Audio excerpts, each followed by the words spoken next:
We also purchased a live scan system in our jail. We implemented TIP 411. That's going to be very instrumental. That's actually underway right now. So residents will have an app, and if they see something, they can just text us and it go directly to our 911 center. So that's being done as we speak. We transitioned from our handguns from a 40 caliber to a 9mm caliber to a red dot optic systems, which increases accuracy. We purchased specialized equipment for training, including breaching tools, ballistic shields, patrol rifles, stop sticks, fitness equipment, and training supplies. That was $100,000. For our crime scene, we acquired a 360 crime scene camera at about $16,000. It just assists us with crime scenes. In terms of our facilities, we completed LED lighting upgrades throughout the law enforcement center, about $30,000. We replaced aging jail equipment and appliances, about $54,000, $55,000. We installed new department-wide electronic access control system. That was $284,000. That's about 95% complete. We're just waiting on the Washington Road precinct to get internet, and that'll be done. We purchased smart boards for our training room. We secured funding for the Wi-Fi system for Washington Road. We purchased and deployed a new crime scene vehicle. That's about $44,000. We deployed a new park ranger vehicle at $48,000. We also had an off-road golf cart, Polaris, about $20,000. We implemented a flexible vehicle swap program for our narcotics units so they can have different vehicles and not be spotted. For our summer camp, it's probably the best summer camp we've had this year. Right now, we're using a grant, but we're using our Red Speed money until a grant comes through, and Microsoft also gave us $15,000. So it's about $40,000 to run that camp, and it's a free camp for 6 weeks. We hire school teachers, and they come in and teach math and reading. We have a STEM section, plus we take them on a field trip once a week and provide all the food. So that's where we are right now in terms of our accomplishments.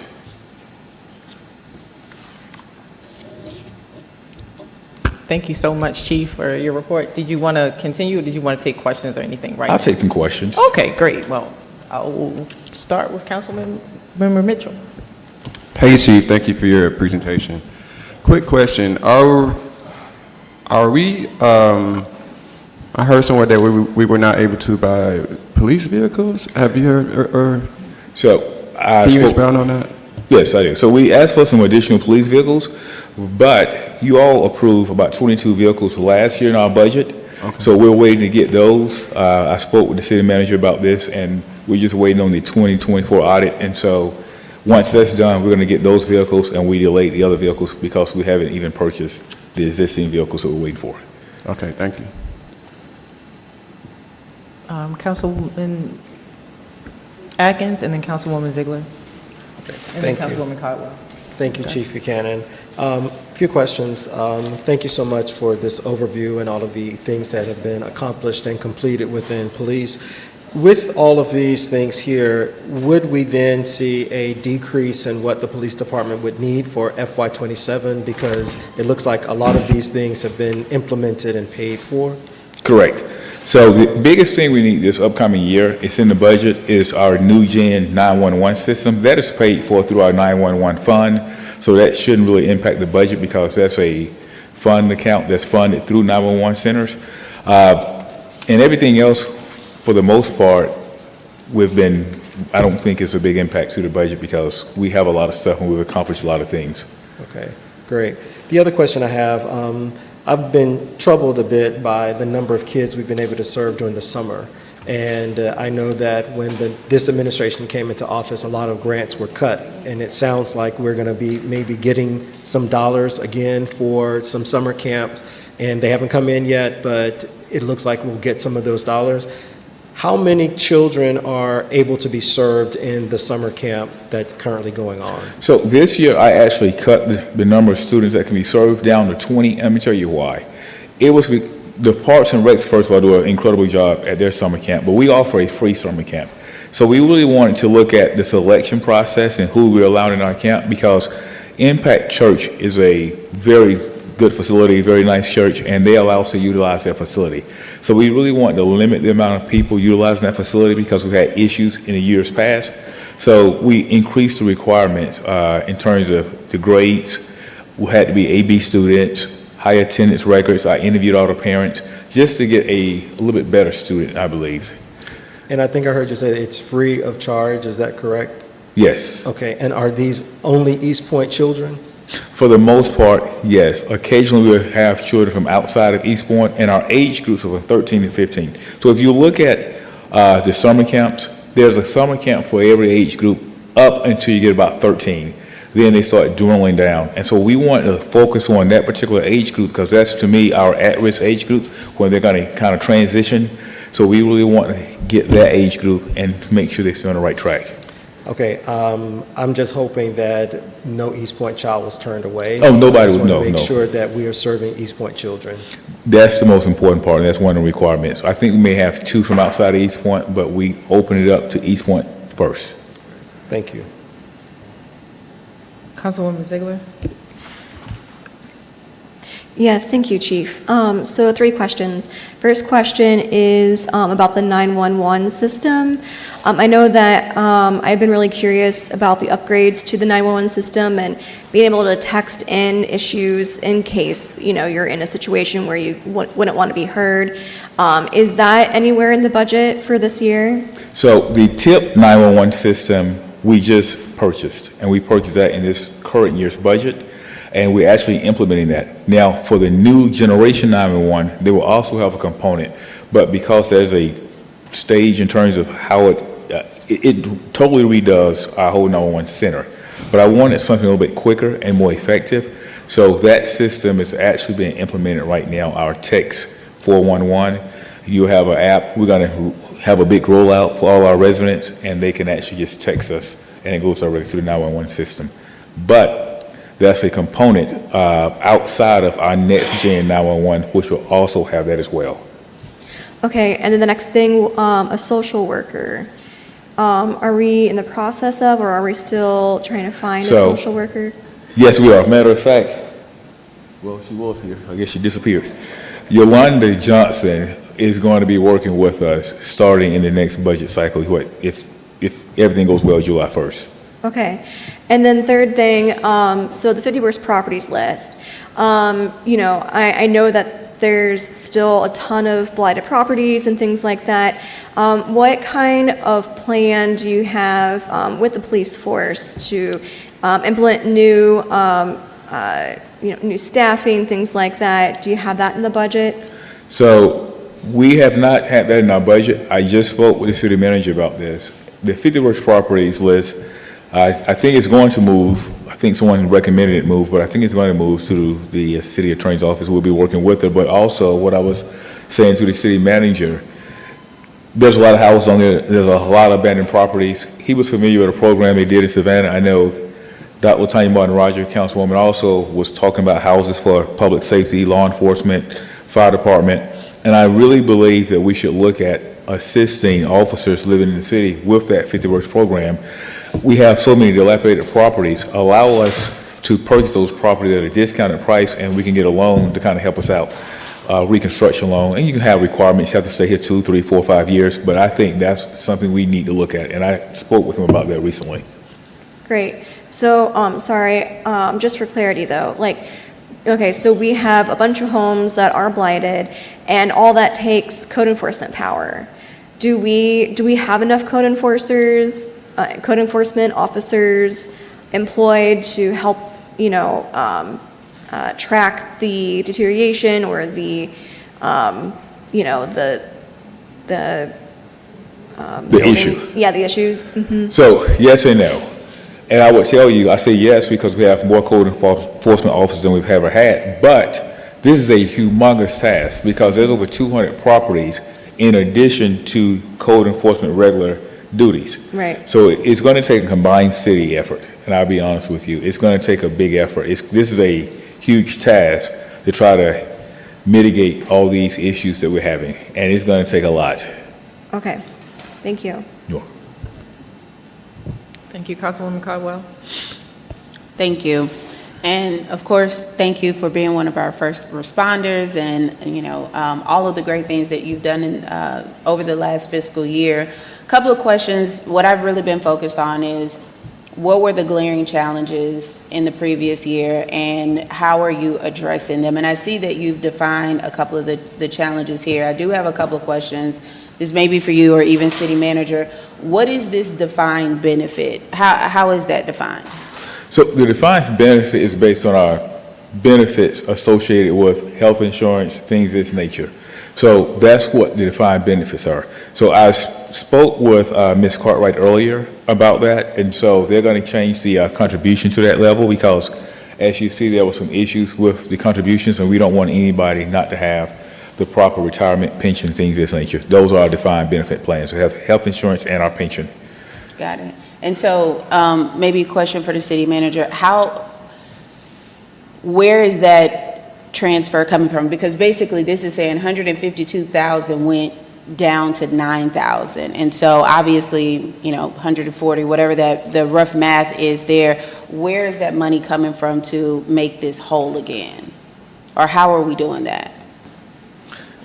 That, appears to be an error. One of the challenges, I was going to kind of jump in earlier when we were talking with finance and the technological requests, and wanted to also feed it into the challenges of itemizing some of the salary, is we don't have a human resource module that communicates with our AP system.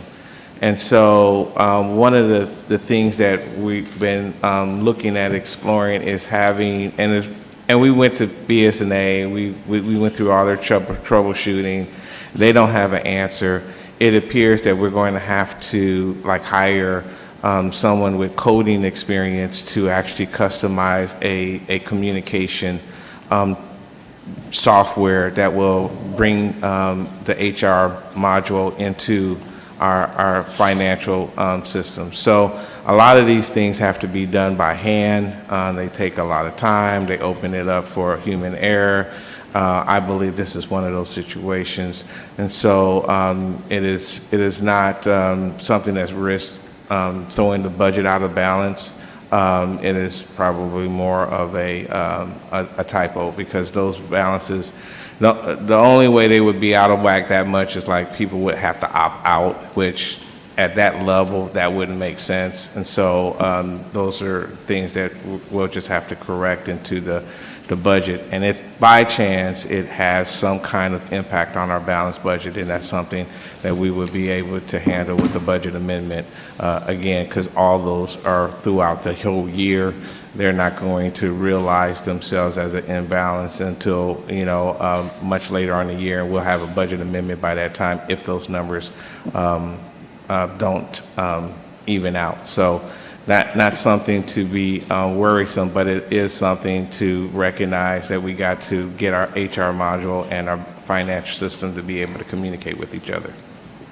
Okay, so the one thing that I heard is that it's an error, and I do want to make sure that is, if there is a way that we can put some checks and balances in place to make sure that we're not seeing those errors in other places. And then the other thing that I heard is budget amendment. So I would think that we would resolve this before the budget is approved so that we don't have to go through a budget amendment process if this is something that we would naturally pay out anyway.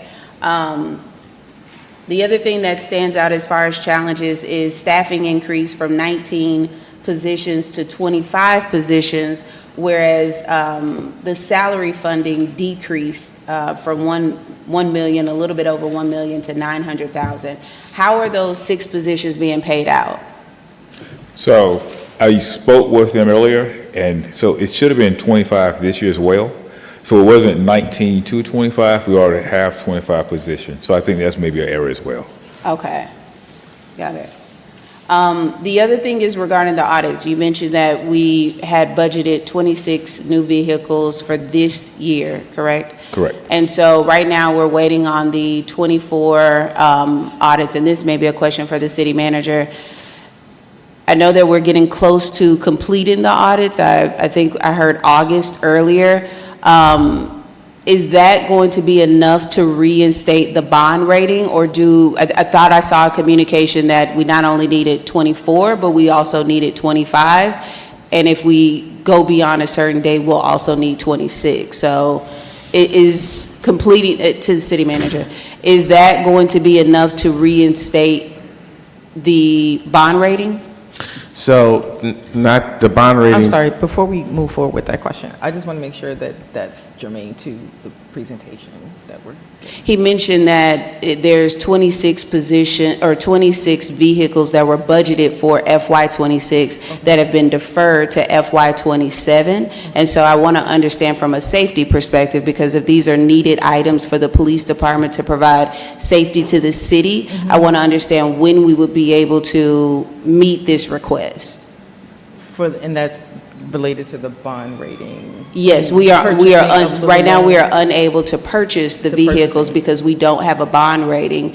I'm sorry, audit. Okay, I just wanted to just bring it together. Thank you. I just wanted, there was a little conflation there. It's not actually the bond rating, but it's still related to the audit. And so the purchase agreement that we have, they are asking that we have our 2024, but they will also accept a draft audit. So the draft audit is one of those final things that could be produced, and I think we're at that point where we can get a draft audit. So that's something that we'll ask them to do. If you may recall, when we were talking to S&P, they were willing to provide some documentation. It wasn't enough for S&P, but they showed a willingness to work with us to try and get us information. So I'm hopeful, especially since their system is going to be going down and they're kind of causing a little bit of a delay in our overall works, that we'll be able to get them to do that. Another point that finance didn't get to mention is today, for the first time, they said that they would have the opportunity to work on 25 and 26 simultaneously. So that is something that is positive. They still thought, though, that it would be likely the first quarter of the next year before everything was done, but they did give us the opportunity to be able to work on both fiscal year 25 and fiscal year 26. So that is a positive outlook. But we're going to certainly look at, to your earlier question, at getting a draft audit paperwork from them. If they're willing to do that, then we can move forward sooner than August to get those vehicles purchased. Okay, that was the clarification I needed regarding the purchasing agent. It is different from the bond rating. Got it. Yes, ma'am. Thank you. Councilwoman Martin Rogers? Are you finished? Councilwoman Caldwell? All right, and just to get clarification from the city manager, we've been asking for months, could the audit be completed simultaneously? And the interim director said no. I mean, we've asked, I know that I've asked in emails, I've asked on public record, and what you're saying now is that those outstanding audits can be completed simultaneously? That's what you're saying? I need that for the record and for yes, people ma'am. that are watching. For the record, we had a meeting today, and that information was relayed to us as of today from the same firm that earlier on said that couldn't be done. So I think the difference is they have basically made it through 2024. I think there's some levels of comfort. They've seen enough of our finances to feel comfortable to offer that. Before, we came right off of Tab as our auditor. They were coming in brand new. They, wasn't very familiar with Tab, and so they weren't offering that possibility to us. So I don't want to read too much into the tea leaves, but I feel that maybe that is some reassurance that whatever will be discovered with 2024 is at least at some level, comfort level, that they're willing to offer that to us as of today. Okay. Thank you for answering that question. And Chief, thank you. Did you have another part of your presentation that you wanted to go over at this point, or do you have more information? No, y'all have all the information, and I'm more than happy to serve, so I appreciate that as well. Thank you. But I just want to say thank you so much again for your service and everything that you do. And my only question is, do you think that, can you say something about the technology that you've implemented and how that has impacted the quality of work that you feel that is coming into the field and how your officers are relating to our residents in answering those calls? Can you just speak high level about that, the implementation? So I think the most important technology we have implemented is our real-time crime center, because it also operates our drones as a first responder. That has revolutionized law enforcement and is revolutionizing law enforcement around the country.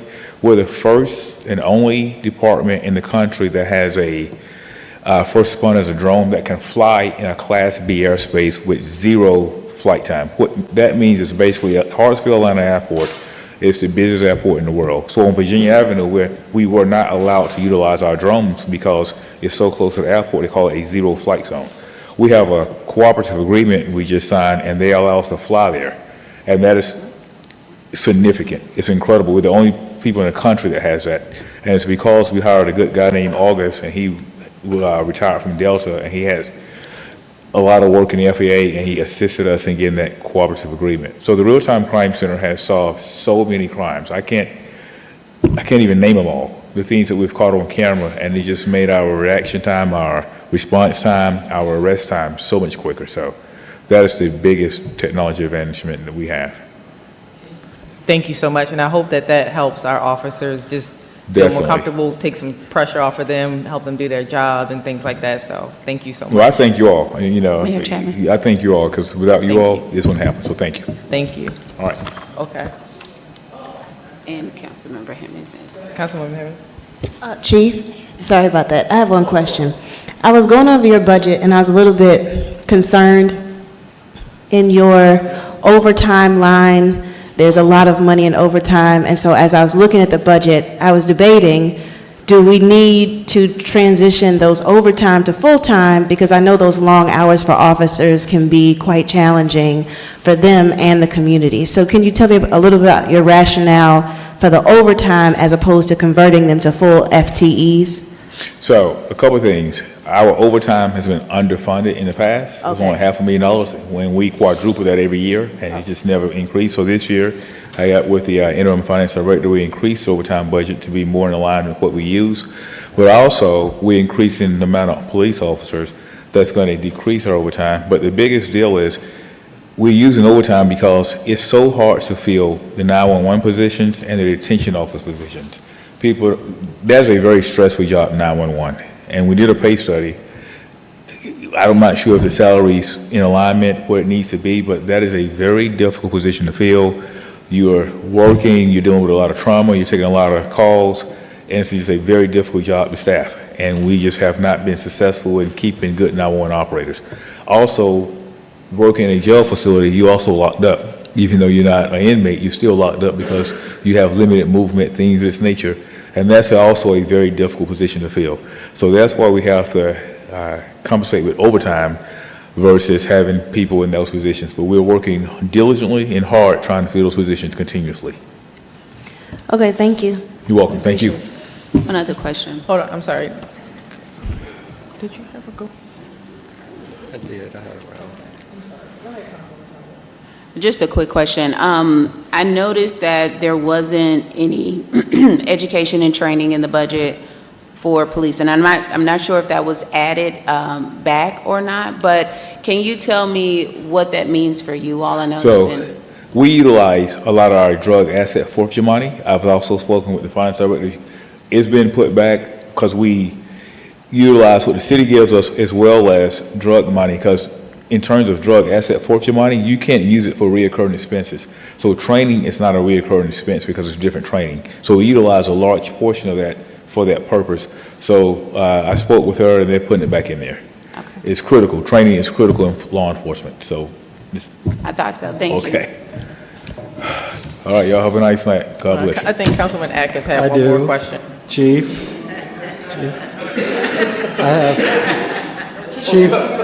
yes.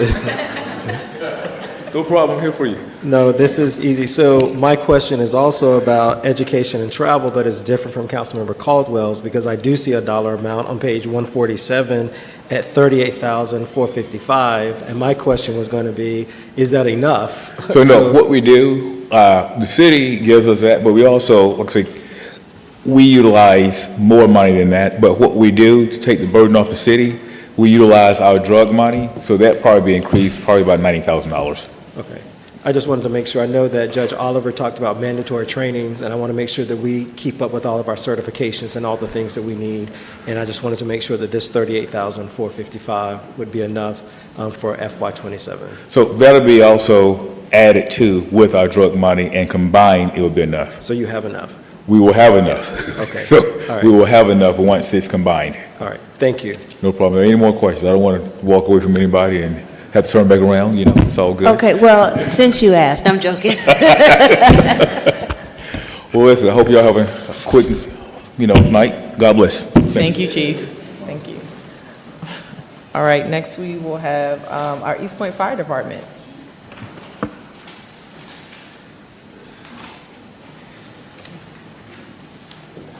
Good evening, Mayor and Council, City Manager, Deputy City Manager, City Attorney. I'll try to be a whole lot quicker than Chief Buchanan was. So to give you some of the highlights from the fire department, we have a couple of things. Some of the things that we've been able to do, we purchased 2 devices called the Lucas device.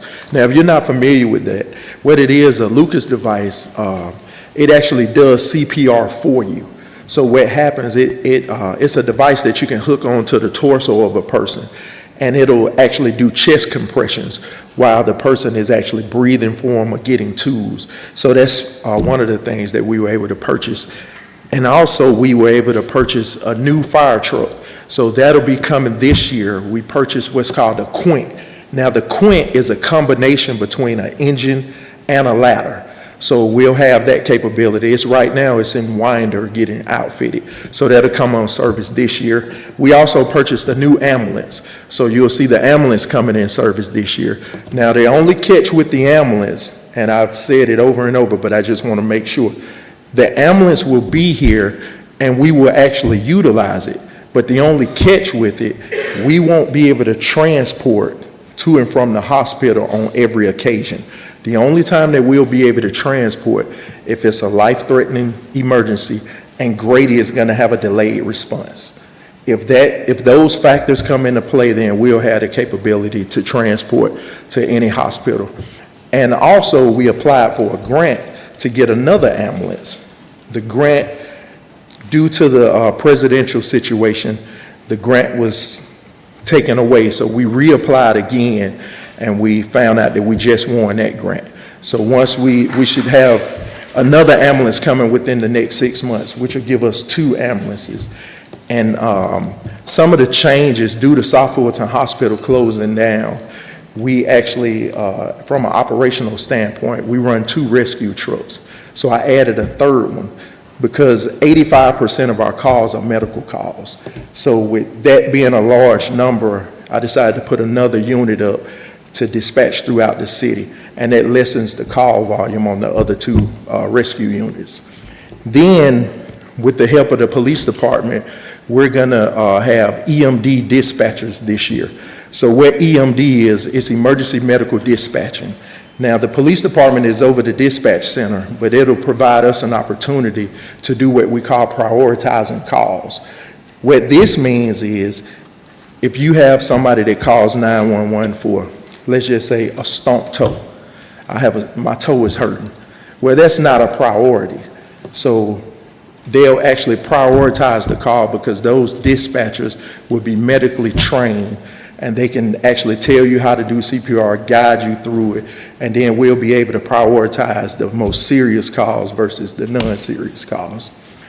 Then some of the challenges that we faced, we already spoke to the city manager about it. We're gonna be able to, some of our capital things that we put in place, we haven't gotten rid of them. We're just pushing them back to next year and possibly the upcoming amendment that we're gonna have. And the last question that you all wanted to know about was So I know Chief Buchanan, I'll just hit it a little bit. He talked about the overtime. Now, our overtime is averaging about 1.5 million a year in overtime. One of the biggest things for our overtime is because we're understaffed. We are currently working on increasing our staffing. We're down to, I don't have it in front of me, but 73 people. We're allocated for 100. So we're getting ready to start it. We have a class of 10 graduating this Friday if you all have an opportunity to come. And then we're going to start a new class in in July. They'll probably finish up sometime next year. I'm hoping to get about 20 out of that class to increase our staffing, which will reduce our overtime. Any questions, comments, concern, anything? Left, right to left. Councilwoman Caldwell, Councilwoman Martin Rogers, and then Councilman Mitchell, and then Councilwoman Cummings. I'll start. So thank you again for everything that you all are doing in the community. My question goes to what you kind of mentioned as your biggest challenge, which is the overtime, understaffed. What are the main contributors to not finding or, that are associated with not finding staff? Like, what do you think it is? So one of the biggest things is that we're all the fire departments in the metro area, we're all fishing basically out of the same pond. So everybody's trying to get good quality people. So even though we did the Evergreen study, I think it was last year, I just got an email this afternoon. Clayton County is going to start out, and I'm sure you're aware, they send it to every department in the city, in the metro area. They're going to start out at $74,000 right now, walking in the door, starting in January. And then they're giving an additional $200 a month if you have a house in the county, and $150 a month if you have an apartment to go towards your living expenses. And so those are the type of things that we're trying to kind of keep up with. And every time a department does something like that, they send it out to everybody. So we have to be innovative in what we do. So it forced me to right now, when I hire somebody, I have to put them on a 2-year contract just to keep them. That's the only way that I can ensure that I'll at least get 2 years out of them. But just as soon as that 2 years is up, they can go. So, and then the other thing that I had to do, so if I allow you to go to class and get education, I put a contract in place for that. So if you do go to certain trainings, I make you sign an additional 1-year contract so that I can kind of recoup some of that and we don't become a training ground. So those are some of the things that I had to do. Thank you. Councilwoman Martin Rogers. And thank you, Chief. And everybody's cherry picking, with teachers and, Yeah. Cobb County, Yeah. I know. It's getting pretty as far as- bad. Yeah, I know as far as like the education system is concerned, people flock to Cobb County because it's a known fact that you make more money in Cobb County, but I think that what you're doing is innovative. And also, I believe in Cobb County, they're offering teachers advanced degrees. Yes. But you have to stay, so I am glad to hear that on our fire department. I wanted to say thank you so much for the renovation of Fire Station 3 in Camp Creek. We were able to enjoy the space on Saturday for the Ward D community meeting.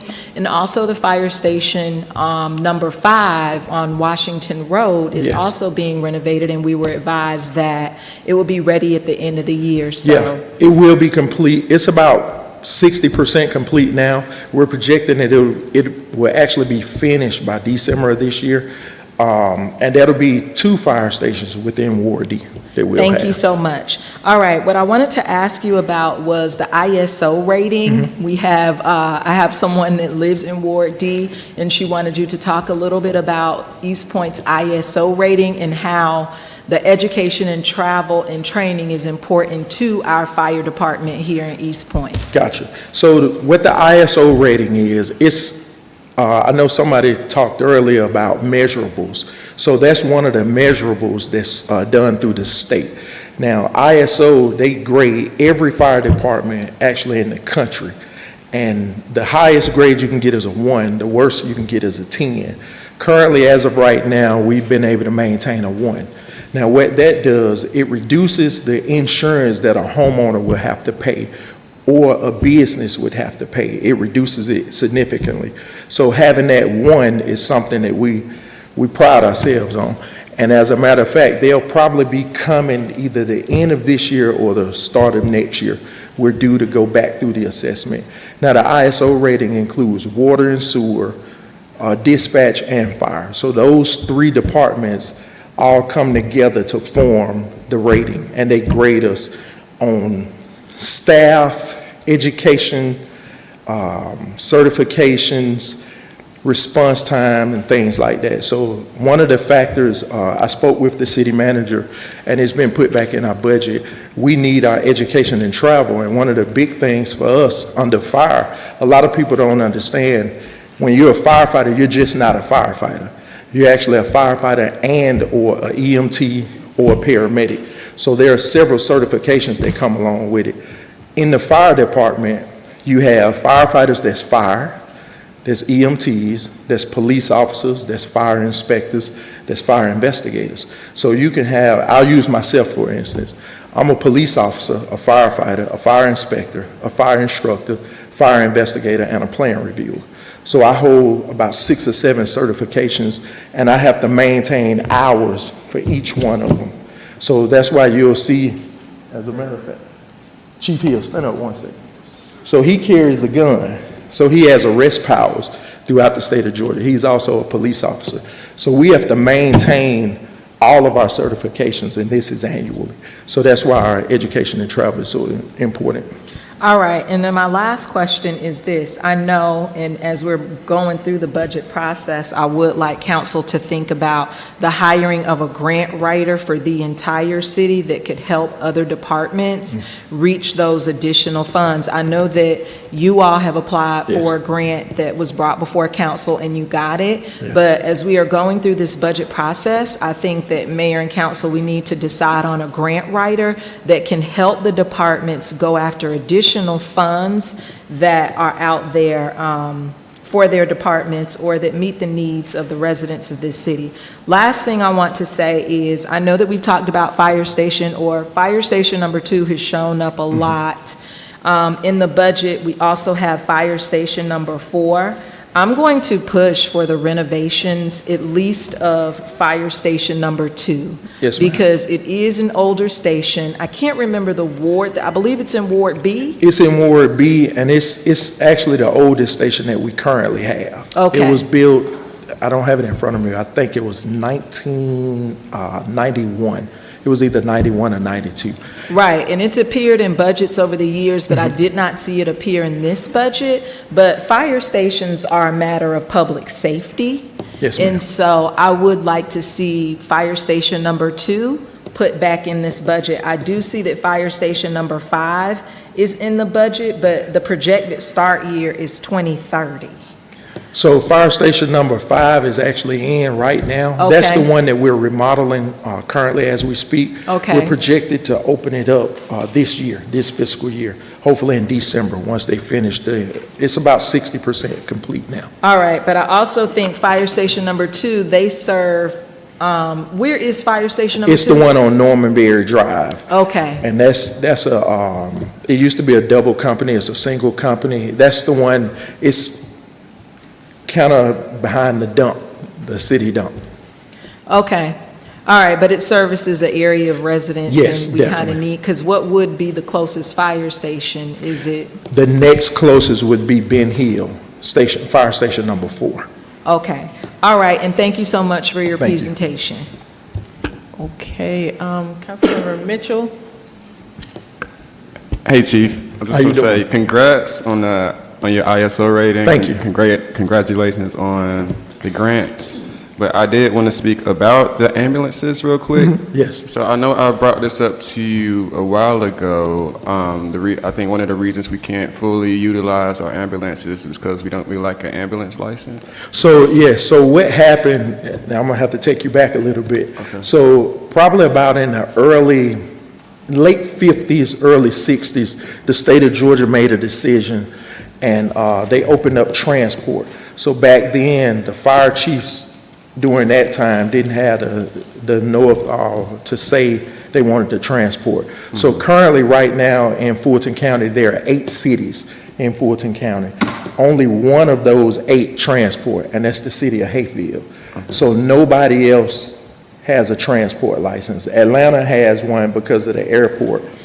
They're able to transport, but nobody else in Fulton County can. Was it because we weren't paying some type of subsidy? Or So what happened, they received the license and was able to transport. So then the service got privatized. And Fulton County paid the subsidy all the way up until all the cities started, it's getting into the tax thing, but when all the cities decided, well, we're gonna break away from Fulton County. Once they broke away, you created Johns Creek, Milton, all those places. So when they became their own city, the county turned around and said, well, we're not gonna fund that subsidy that we pay for all these cities such as East Point, College Park, Hayfield. So once they stopped funding those subsidies, each city made a decision. This was maybe in 2010 or 11, made a decision not to pay the subsidy. So once the decision was made not to pay the subsidy, we became responsible for our own transport. And since then, nobody's been able to get a license to transport in the metro area outside of Atlanta simply because they have the airport. Is there anything we can do about that? Or? Unfortunately, no. Not without, the city manager, he introduced us to the lobbyists, so that's something that we talked to the lobbyists about. But honestly, in my professional opinion, it'll be unlikely for us to get it. It's privatized and been like that for over 40 years. Okay, all right, thank you, Chief. No problem. Okay. Councilman Atkins. Yes, thank you, and thank you, Chief, and also congratulations on all the great things. Thank you. Just a question, I also had a question about the ISO rating. Yes. You had mentioned, I believe, some capital projects that will need to be deferred. Yes. And in your professional opinion, will any of those deferments impact our ISO rating? I think you said we're up for renewal. I just don't want the inspectors. Yeah, we're up for renewal either this year or next year. They'll give us a call, and once they do, honestly, I started planning for ISO last year, so we've been putting things together, so we'll be good from an operational standpoint. Okay, excellent. Just wanted to know that. And the same question really with police, and you talked about the trainings that are required and the certifications. Yes. So the 136,700, that's going to be enough to make sure that all of your team is going to get their training and certifications? Yes, sir. So what I do, I have an amazing lieutenant that works for me. He also writes grants. So I always project on the high side, but then sometimes I'm able to get funding back. So I'll give you an example. Like this year, for my EMTs, it might cost me about $60,000 or $70,000 to send them to school. Well, we paid that, but I worked a deal out with Fulton County where they're getting ready to cut me a check for $20,000 back that'll be coming back, that I'll be giving back. But sometimes I might get a grant for, let's say, the whole entire amount. That'll cover it. Well, that money goes back to the city, but what I have to do as a manager, I have to budget for it, whether I get a grant or not, because if I don't get the grant, the money still needs to be available for me to utilize it. Right. Okay, thank you. Those are my questions. Okay. Thank you for your presentation. Thank you. We much appreciate it.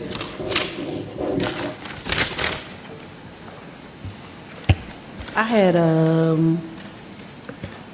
Chief Thornton. I'm sorry, I apologize, I won't be long. My bad. My bad. Couple things. One, I know we talked about the stations that we have, the renovations Yes. and all that stuff. So this downtown area, I know at one point there was a station that was downtown. And we reach out as far as Main Street, close to like the Tyler Perry area. Do we have any thoughts or projecting for another station? I think because we are in desperate need of another fire station. Yes. On that side of town. Yes, so I spoke with the city manager about it, but I'm gonna actually add it into my upcoming capital when we go over capital in October. And I don't want to give it away yet, but I have a piece of land that I found that I'm looking at probably purchasing that land, putting it in capital and putting another station there. Because for those of you all that don't know, where we're currently at, this was our fire station number 1. So we got rid of that in 2008. We got rid of Station 1 and Station 5 to build this facility. And we're replacing 5, but we never did replace Station 1. So I'm looking at Station 1 to, that'll take us from Main Street to Tyler Perry Studios, and it'll cover that area. Right now, currently, we split that between 2 stations, which is Station number 2 and Station number 4. It increases the response time slightly, but because we split the territory, we're able to make up the difference, and that was the purpose of me putting the rescue truck up, so that we'll get a faster response time on the 85% of our EMS calls. Okay, and I know when we talk about different grants, the SAFER grant, I think they had about $324 million. Were we able to try to capitalize on any of that? So I didn't go for the SAFER grant this year, because by the time it came out, I haven't had an opportunity to speak with the manager about it. For those of you all that don't know, the SAFER grant grants us the ability, if we get it, well, it'll pay for personnel. But we took a hit on that years ago, back in 2008. We hired about 20 firefighters on the SAFER grant, and the city made a decision to lay off 59 firefighters. So when we laid them off, we had to pay back the federal government $3.7 million, and we lost the ability to get grants for 10 years. So for me to go for that, I got to make sure it's a major commitment from the city before we do that again. Okay, and just another thing, just to speak on, when we talk about all departments pulling from the same pool, another thing that goes into play with that is who's able to get those applicants the fastest. Because like I say, people are looking for those jobs. And I think when we were at the ride-along, the Santa ride-along, a young lady that's now East Point firefighter, she was going through our application process in Atlanta, but it just took us too long. Yeah. And East Point grabbed her up. So I mean, like you say, everybody is pulling from that same pool. If you don't move quick with applicants, it's kind of, so sometime I might hire them very quickly just to get them in the door so that nobody else steals them. Okay, that's it. Thank you. I yield. Any more questions at this time? Nope. All right. Thank you so much for your presentation, Chief. Okay, next we'll have the East Point Power Department.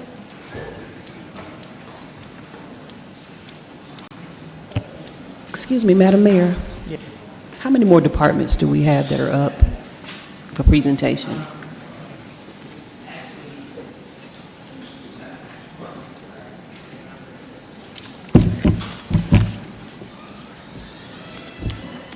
Hi, good evening, Mayor and Council. 10. So some of our 2026, FY 2026 accomplishments. I'm sorry for 1 second, sir. 1 second. Council, I know that we have 10 left and we want to be mindful of time. So we have so can we just understand, what departments are here left so that we can make sure that we get to everybody? Okay, so we have IT. All right.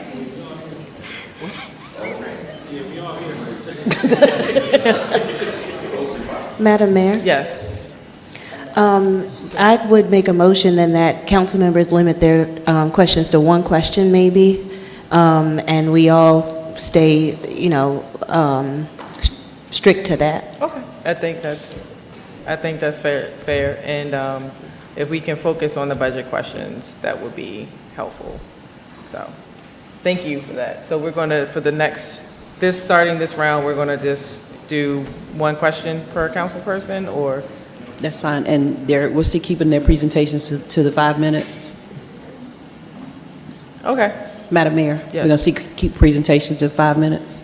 5 minutes is fine. I mean, I didn't know, No, just it's asking. fine. Yeah, yes. Okay. That would be fine. Let's try to rock and roll, guys. I'm 5 sorry minutes, about y'all. this. That's it. We appreciate y'all for hanging in there. We're going to get you out there soon, get out as soon as possible. So 5 minutes, and we'll just try to go 1 person per round. So would you like me to go over the presentation, or you guys just have some questions? Okay. So the East Point Power Department continued its commitment to system reliability, safety, infrastructure improvements, and infrastructure improvements. Ongoing projects that we have is advanced planning and engineering efforts for the Ben Hill grid hardening project, SCADA system enhancements, traffic signal infrastructure improvements, and utility system inspections. Right. FY proposed budget, key requests and projects. The grid hardening project, that's the underground project. Infrastructure inspection, that's Osmos. You guys approved that to inspect all our poles, all our transformers, everything, and just trying to be, ahead of the game instead of waiting until they completely fail to change them out. Vegetation management, and that's, just really going hard at some of the failing trees and older trees. And staffing and operational support, funding for vacant positions, employee development, safety training, and operational equipment. So some of the major changes between FY 26 and 27, increased capital investment in system reliability and grid hardening initiatives, continued investment in vegetation management, technology, and system maintenance. Well, I just want to elaborate on the vegetation management. So we kind of went from, seeing what a lot of the other power companies were doing, and they stopped kind of chasing the tail, and they try to get ahead of it. So there's a lot of software, and we're using one of the softwares now just to track tree growth and see how close it's getting to the lines, that type of stuff, and trim them beforehand instead of waiting until they get right on the trees. And budget adjustments to support operational efficiencies, workforce development, and long-term infrastructure sustainability. The FY27 budget reflects the department's commitment to providing safe, reliable, and resilient electric service while proactively addressing aging infrastructure and future growth needs. Thank you for your presentation. Any questions? He nodded. Councilman Atkins. Yes. Thank you, Mr. Dow. My question is just really the last sentence that you have on your one-pager, proactively addressing aging infrastructure and future growth needs. Can you just speak to how East Point Power is doing that with those dollars that we are collecting for that enterprise, or are we pulling dollars from elsewhere to make sure that we're able to do this? So, yeah, we're using dollars from just the enterprise fund. The projects, the grid hardening project, the SCADA initiatives, the Osmos project, all of those are budgeted with enterprise funds. Okay. Thank you. Councilwoman Hemming, or? This is a very small issue, but I noticed that your senior discounts were taken. Explain to me what this means where it says a senior discount. Is that removed from your budget, or is that meaning that's the reduction that you're going to see because you are offering that discount? It's on page 164. I'm going to ask finance to respond to that. So it's anticipation that those will be refunds we give back to seniors. I see. Okay, thank you. I just want to be sure. Thank you. Okay, any more questions? Councilwoman Martin Rogers. Yes. 1 second.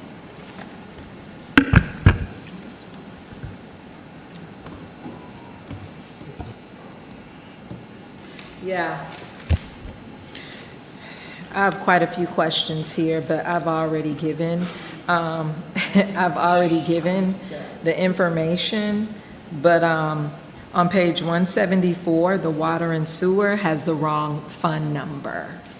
Wait a minute, that's electrical. I'm sorry. Page 166. Sorry, that was the wrong question, wrong observation.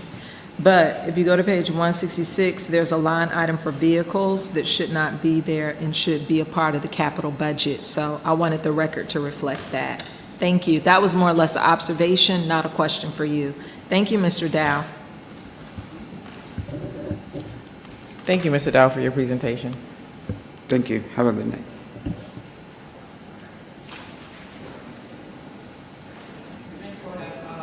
Our solid waste department. Anyone from solid waste here? All right. We're going to try to make it fast. Good evening, Madam Mayor, Council, City Manager, Deputy, Keisha. Straight into it. Fiscal year marked the year of operational stabilization, workforce alignment, and fundamental improvement. Fiscal year 27 budget advanced the department towards long-term sustainability by prioritizing staffing needs, fleet reliability, mandatory contractual increase, and technology investments. These changes are necessary to maintain service quality, support operational efficiency, and ensure the department remains positioned to meet the city's growing service demands. Any questions? Any questions from council? No. Thank you for Have your a good night. presentation. You have a good night. All right. Next, we are going to hear from our Public Works Department. Public Works.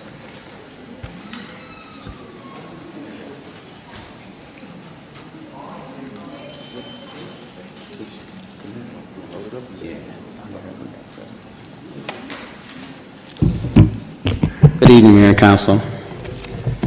Thank you for having us here this evening. I'm kind of used to going Reeves' name. I'm always the last person coming in over the night, but we want to keep this up real quick. So,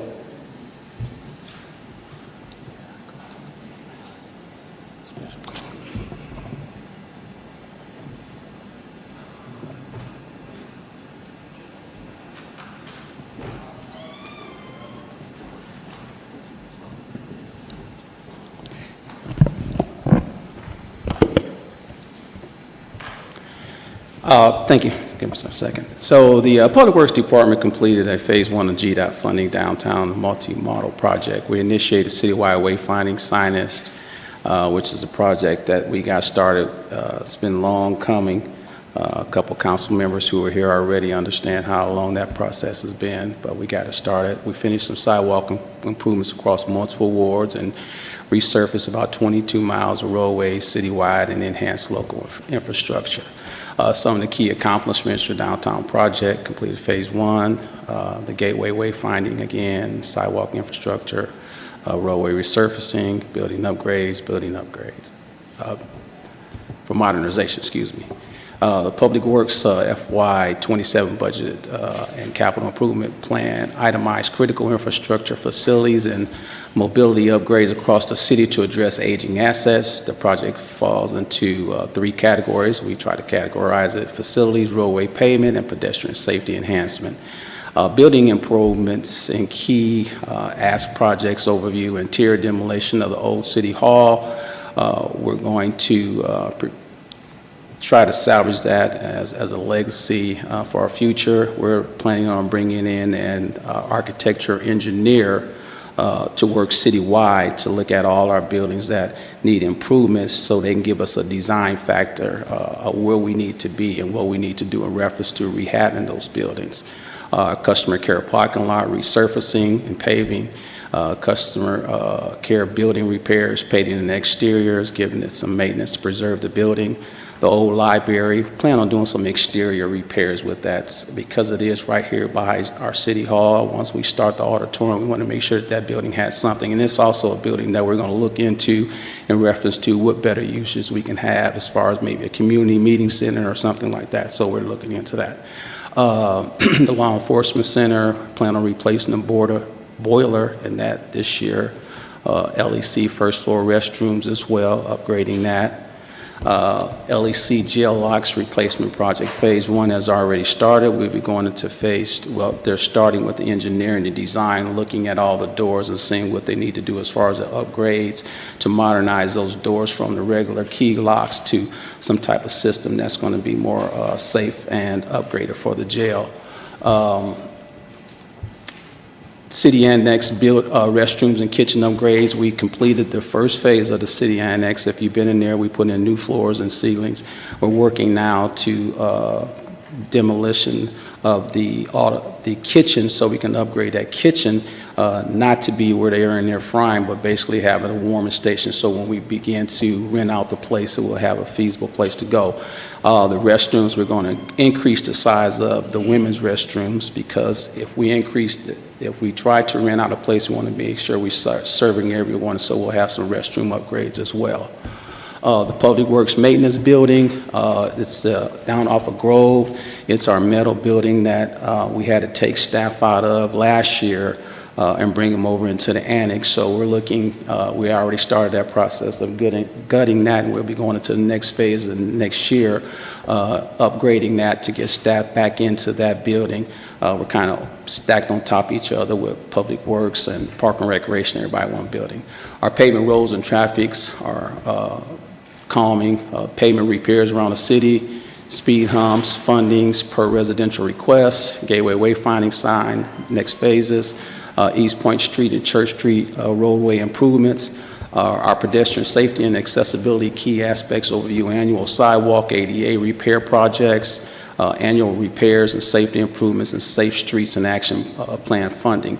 So with some of our sidewalks, we have some areas that we've been trying to address as we move on in wards where some of our older wards where we're going to go into in the next 4 or 5 years and just start doing master projects in there with roadway resurfacing and sidewalk repairs.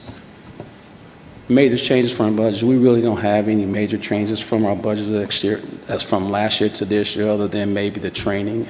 And we definitely will need some training for our transportation engineers.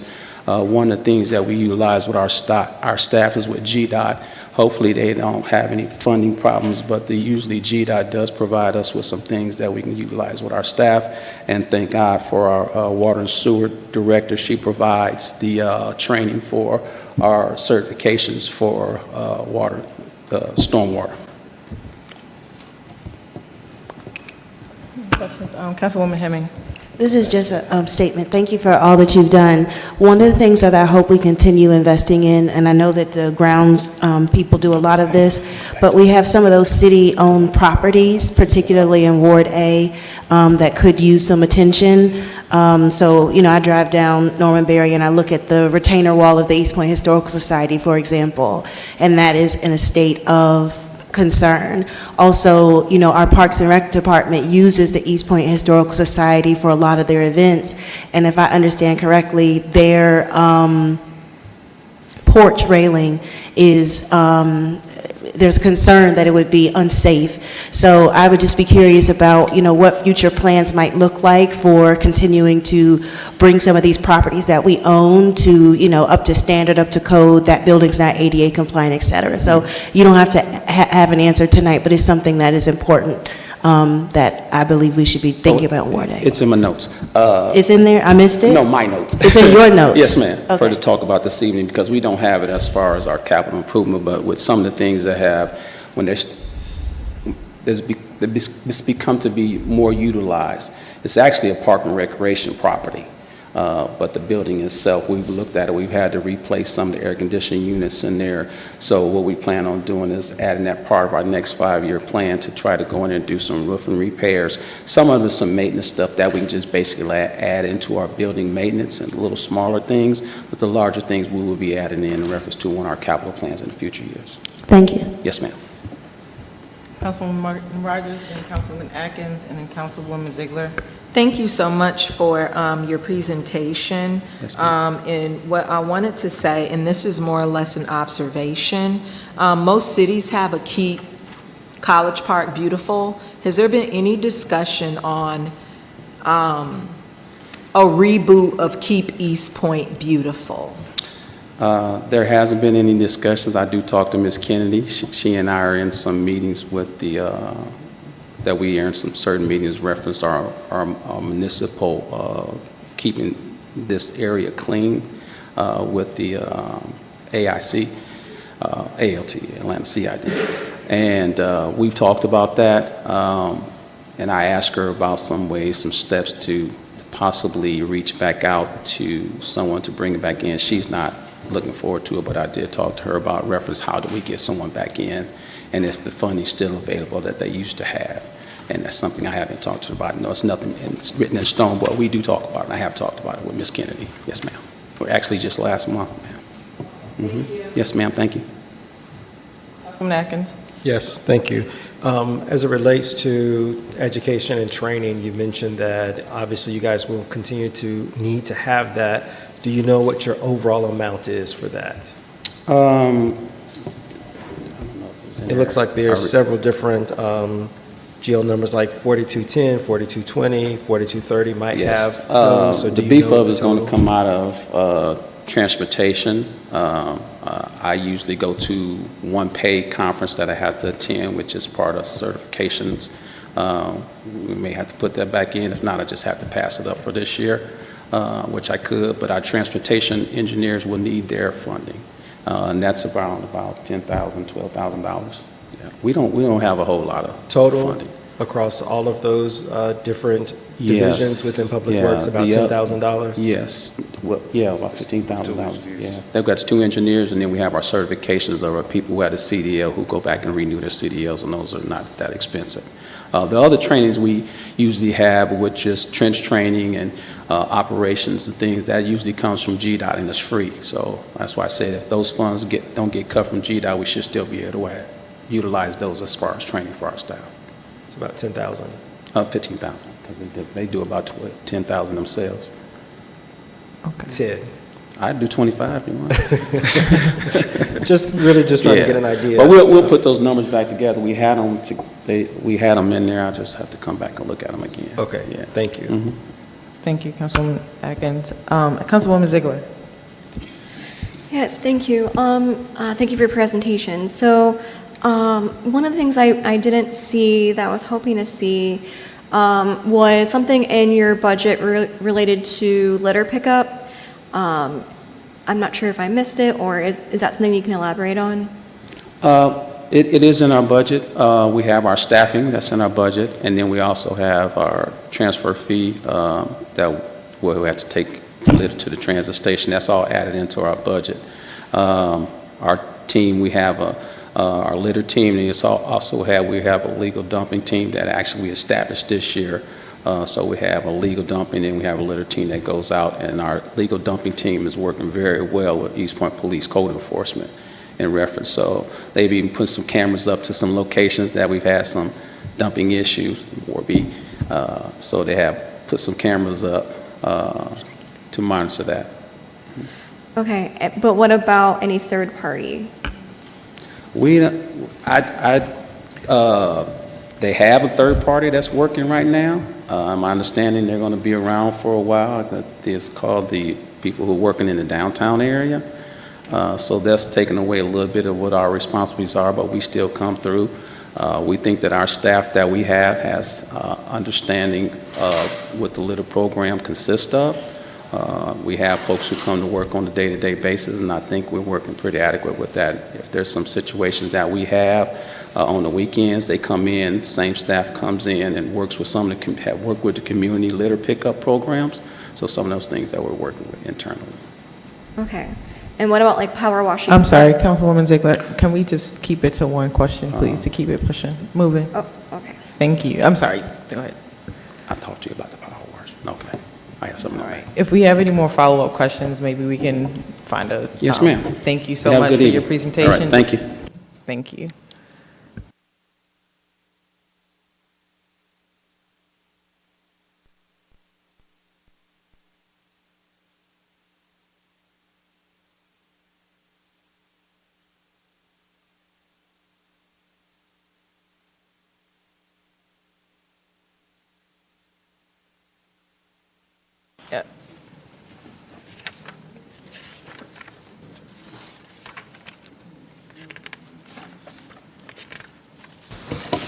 Good evening, Madam Mayor and council members. I'm going to try to crunch this down. So FY26, we had an exciting year. We received $1,250,000 from congressionally directed spending for our second phase of our PFAS filtration system that was supported by Senators Ossoff, Warnock, and Congresswoman McBath. We also received in fiscal year 2026, $1,092,000 from congressional directed spending for the Norman Berry Stormwater Replacement Project. That project also was supported by our Senators Ossoff, Warnock, Nakima Williams, Congressman Nakima Williams, and Lucy McBath. We received in 2024 $1.6 million for the water treatment plant upgrades. This includes the installation of a new pumping station, new actuators, and rehabilitation of our Clearwell facility. This also was supported by our senators and our congresswomen. This project, we successfully applied for and received a waiver of a non-federal match of $400,000. This project is slated to be completed in October of 2026. We also received in 2024 the $1.6 million also for congressionally directed spending for the Winburn Drive water main replacement project. That project is currently ongoing, and as well, we are anticipated to complete that project by October 2026. And again, we also applied for a waiver of the $400,000 match, and we received that. We have ongoing as well this year, this will cross 2026 fiscal year and go into fiscal year 2027, is the sewer main replacement project in the amount of $3.8 million. $2 million of that fund was funded by the Georgia Environmental Finance Authority loan that we received in 2021, and $1.8 million of those funds are from the municipal option sales tax. In this project, it will encompass 2.34 miles of sewer rehabilitation on Sylvan Road, Plant Street, Dauphine Street, Dunlap Avenue, and also Pearl Street. We also would rehabilitate 48 sanitary sewer manholes. This project began in April 2026 and is expected to last approximately 6 months. The Ben Hill Reservoir Repair Project, we received $1.4 million in GFA funding. Construction is slated to begin October 2026 with a completion date of February 2027. This year, we also received the United States Army Corps of Engineers raw water line replacement project in the amount of $15 million awarded to the City of East Point through the East Point Water Infrastructure Act. So far, we have completed our non-federal cost share payment. We completed that in June of 2026. Currently, we are preparing the project for design build and for the procurement phase of this project. In terms of community block grant projects, we completed West Cleveland Avenue water main replacement, an amount of $120,000 that we received. We are going to review the next contract for West Hamilton Avenue water line replacement in July of 2026. And in fiscal year 2027, we are anticipating the Jones Street at Washington Road water line improvement project. In 2024 and 2025, East Point Water and Sewer Department received the Gold Award for Distribution Excellence, and we will be going for that same award this year. We also this year received Best Tasting Tap Water in the metropolitan area. In terms of fiscal year 2027 capital improvement program, this represents our strategic investment in East Point's water, sewer, and stormwater infrastructure to protect public health, maintain regulatory compliance, improve reliability, reduce flooding, and support future growth. Our key priorities are regulatory compliance and public health. Upgrades to our water treatment facilities, our backflow prevention program, our sewer systems, and our reservoir infrastructure will prepare us for emerging drinking water regulations. This will reduce environmental risk, ensure safe, reliable water service. Our second priority is infrastructure renewal. We have scheduled replacement of our aging water mains, our sewer lines, our pumps, our valves, and our water storage facilities to improve system reliability, reduce service interruptions, and extend asset life. Our third priority is technology and operational efficiency. We plan on expanding our AMI infrastructure, our leak detection program, our flow monitoring, and also our SCADA system for our water treatment plant. This will enhance our system monitoring, our revenue recovery, and operational decision-making. We also have, our fourth priority is growth and capacity. We're trying to attempt to make water distribution improvements to our booster pumps and also our different areas of our meter infrastructure program. And so for resiliency and to prepare us for emergencies, we have planned for emergency generators, pump upgrades, valves, and of course, enhancements to our water treatment plant facility. For stormwater, we are going to improve our drainage upgrades, pipe replacements, improve creek maintenance, and work on prioritizing flood reduction projects and programs.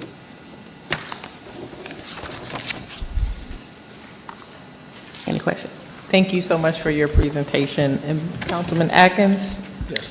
Thank you, Director Echeverria. One question around flood maintenance. I just heard you speak of that. So that is still within FY27 to have dollars to be able to address some of the flooding that's happening throughout the city?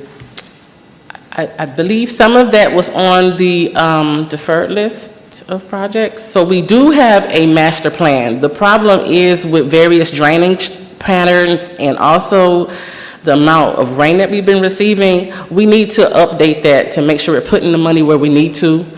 I would say we should be able to complete a project or two. We do currently have an issue at Willingham. It's a sinkhole that's actually forming right now. But I think the goal now is to update the current master plan to make sure that the hydrology of any of those impacts are actually accurate or they haven't changed since the last study that we did. Okay, but I heard you talk about flood maintenance, and we are in FY27. Yes, so in order to do flood maintenance, we have creek maintenance, we have roads and drainage that we work with, and then of course, with the stormwater utility, we focus on large-scale capital improvement projects. So these are areas that may need storm drains, some that have been deteriorated, or some that need to be upgraded. And so, yes, two things we've done. We've budgeted it, and also you see that I'm applying, and we've been successful in receiving funding from federal government to handle issues like that, including the Norman Berry Drive project. Thank you. Councilwoman Hemming. Thank you for everything that you do for the city. My question follows Councilmember Atkins in that a lot of times the residents have questions about the stormwater utility and the fee. And so you just mentioned, so I just wanted you to double tap on that and share with the community how those stormwater utility fees are used for infrastructure projects, because I think there's sometimes a question about whether or not they can be used for private land and things of that nature. So could you just talk about it related to the budget just very quickly? Yes, so let's kind of try to do it simple. So in terms of the stormwater utility, the main purpose of it was for us to be in compliance on state regulations.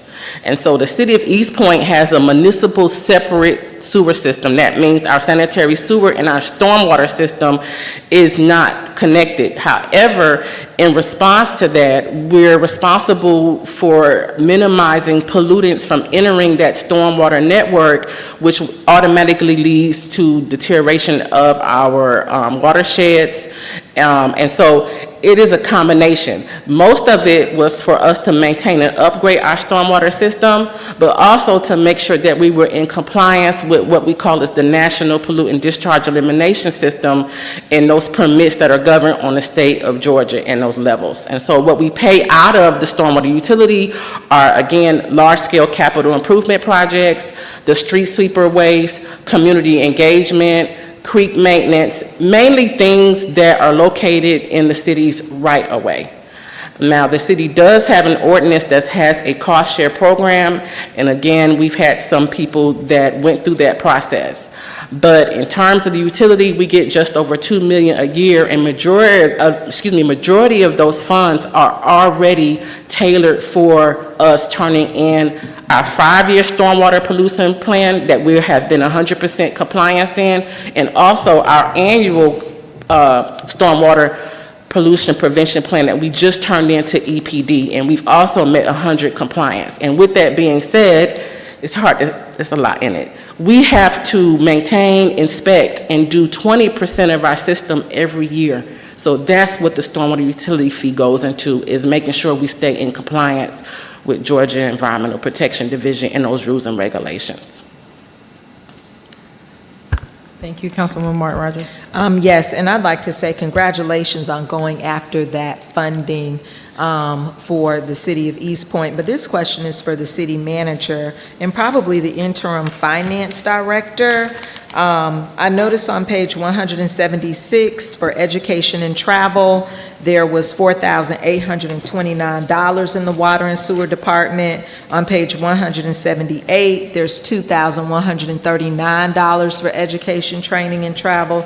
And on page 179, it's another $3,627 for education and training and travel. And then on page 180, there's another $3,150 for education, travel, and training. I guess the question is, and the total amount for travel and training is $13,745. Would this amount be sufficient for our water and sewer department? This seems, this does not seem like a great amount for travel and training as it relates to water. I do know that we had PFAS. We were the first in the state to do the PFAS training for the water department. So is this $13,745 an accurate amount for travel and training? I don't have last year's amount in front of me, but is this an accurate amount for travel, education, travel, and training for our water, something that everyone in here consumes? You want to have cut at it? So I'm looking at, I'm sorry, Councilmember Martin Rogers. I'm looking at the first one, education and training. Page 176. Education, travel, and training is $4,829. I'm in this budget, page 176. Yeah, that's the one that's online. Education and travel for Department 4310. GL number 505-4310. It's just coming up, water and sewer 520.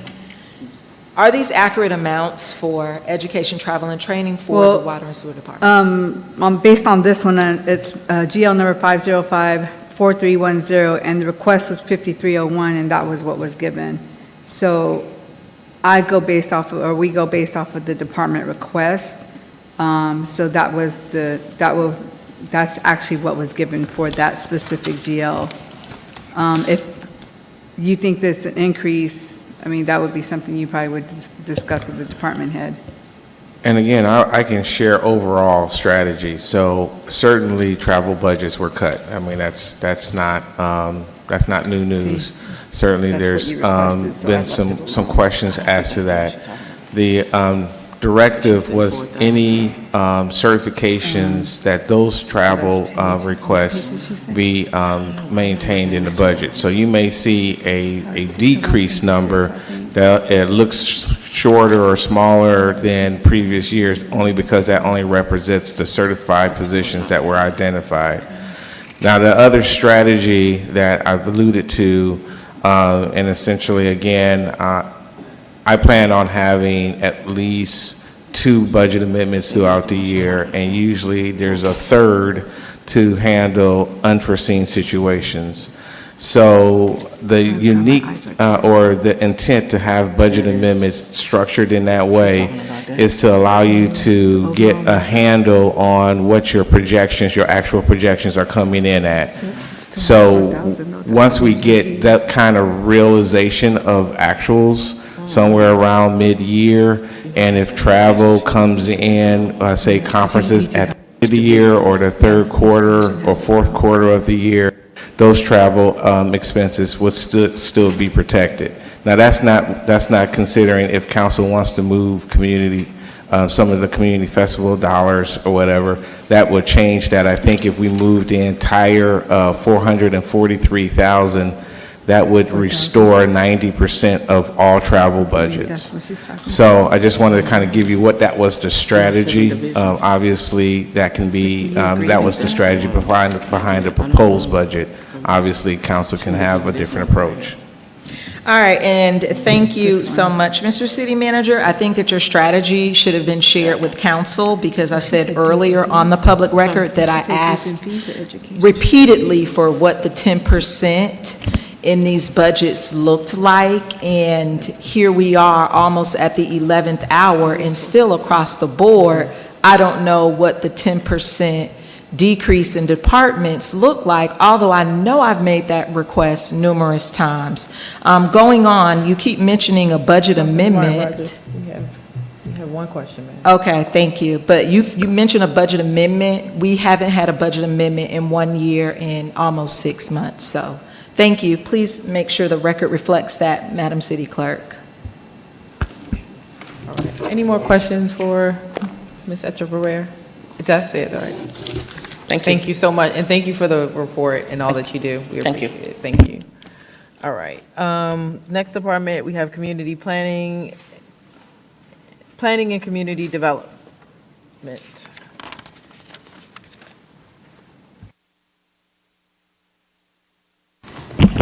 Good evening, Madam Mayor and fellow council. During the FY26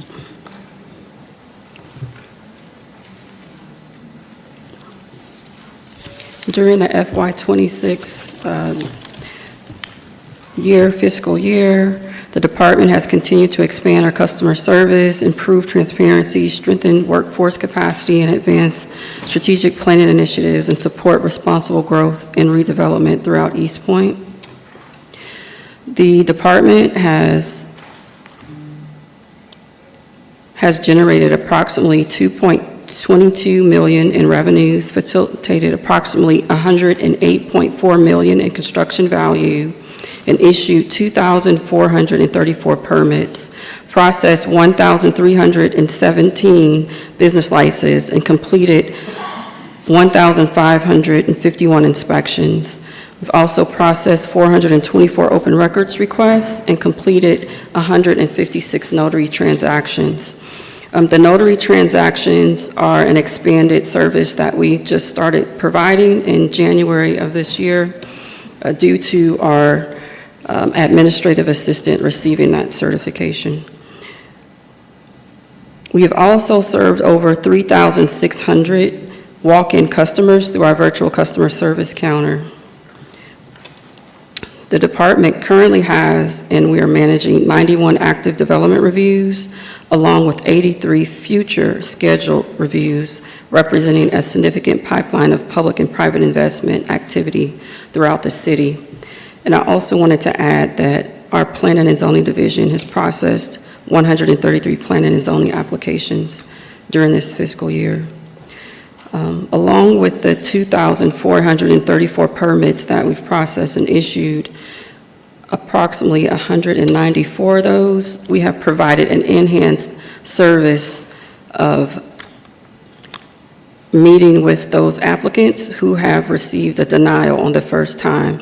So what that means is if an application comes in and it's denied the first time, we actually reach out to them, and we've had 194 of those type of meetings.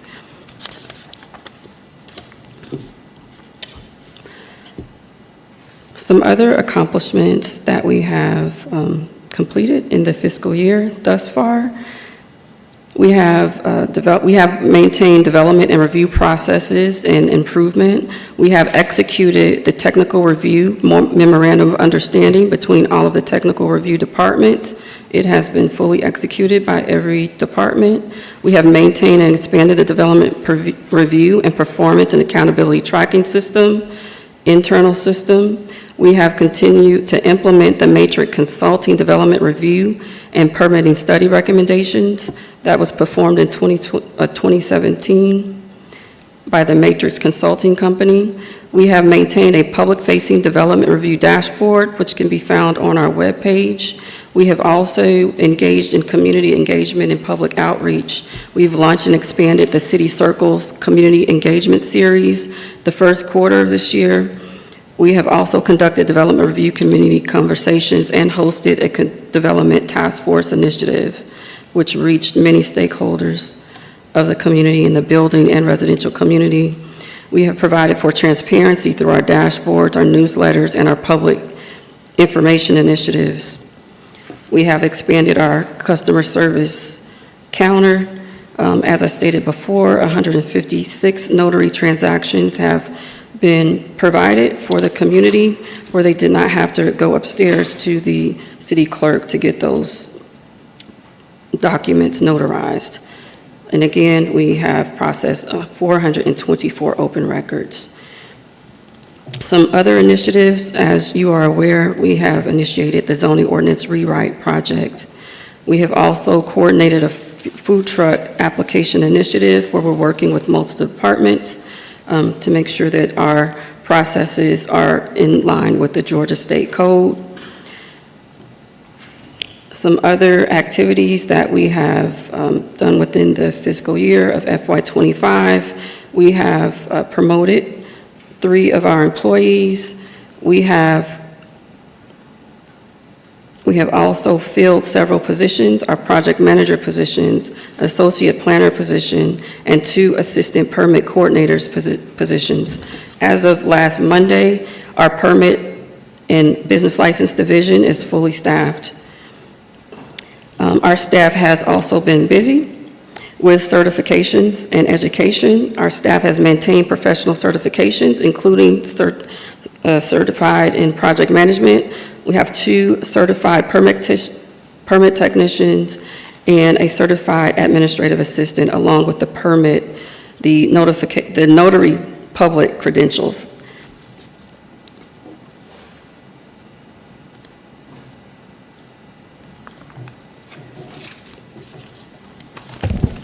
Some of our initiatives that we plan to work on in fiscal year FY27.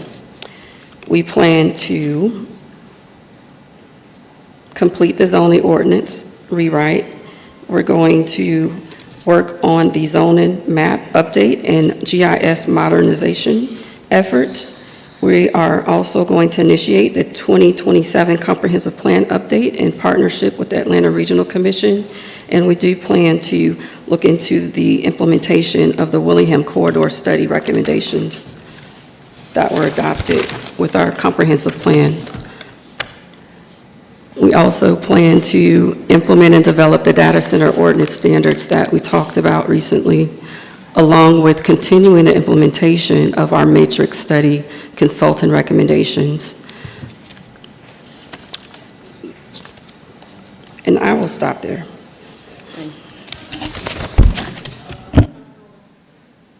Councilwoman Cummings? Yes, thank you. Thank you for your presentation. yes, thank you, Madam Mayor, and thank you for your presentation. One question, how are we with regards to an in-house plan review? I know we're looking at staffing, but hiring an in-house plan reviewer. That is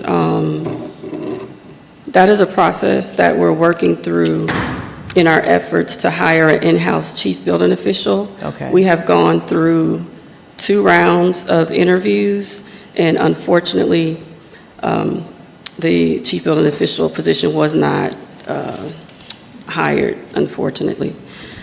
So we are working on that. As soon as we get that position filled, we're going to lean on him to fill plan review as well as our additional internal building inspectors. Okay, and when that person is brought on board, that will eliminate, will we still be dealing with Safe Built, or then we'll pretty much have our people in-house, or? All of our people will be in-house. Okay, great, sounds good, thank you. I yield. Thank you, Councilwoman Caldwell. Thank you. Quick question around just challenges. So what do you believe your challenges are for this year, and are they addressed in those FY27 initiatives? Or let me state it another way, are there any outstanding challenges that you're not addressing? As far as the challenges that we see, and kind of did a pictorial of what we are looking at in the budget, as far as we see for our planning commission, that budget was reduced by half, and that may limit some of the regular and special call meetings that will support our zoning ordinance rewrite, as well as our comprehensive plan update that we have coming. It also will impact the number of meetings that our planning commission will be able to have. Our professional services budget was implemented. It was reduced by $103,000. That will reduce our resources that we have for development review, our GIS support. I was just made aware that the city's internal GIS coordinator position is not filled, and so we relied heavily on that role. And if it's not filled, then we will need to lean on getting GIS technical support from a professional perspective. The services will also impact our public engagement as well. In reference to our technical hardware, that budget item was reduced to zero. And so what we need with that is just a confirmation that those fees have been transferred to the GIS department, or IT department, rather, to make sure that we are able to replace aging computers, have enough computers for the in-house CBO and inspectors that we plan on getting. And also with our training and professional development, as everyone has stated, that item was reduced to zero, like everyone else's. And so, again, like I stated, we did take advantage of that. We had 4 different individuals that were certified under those fees. Our business license and permit officials will be impacted because they will not be able to attend their professional conferences. And so those are very crucial and will have a negative impact if we're not able to do our professional training and travel. And also one item that I do want to touch on is salary adjustments.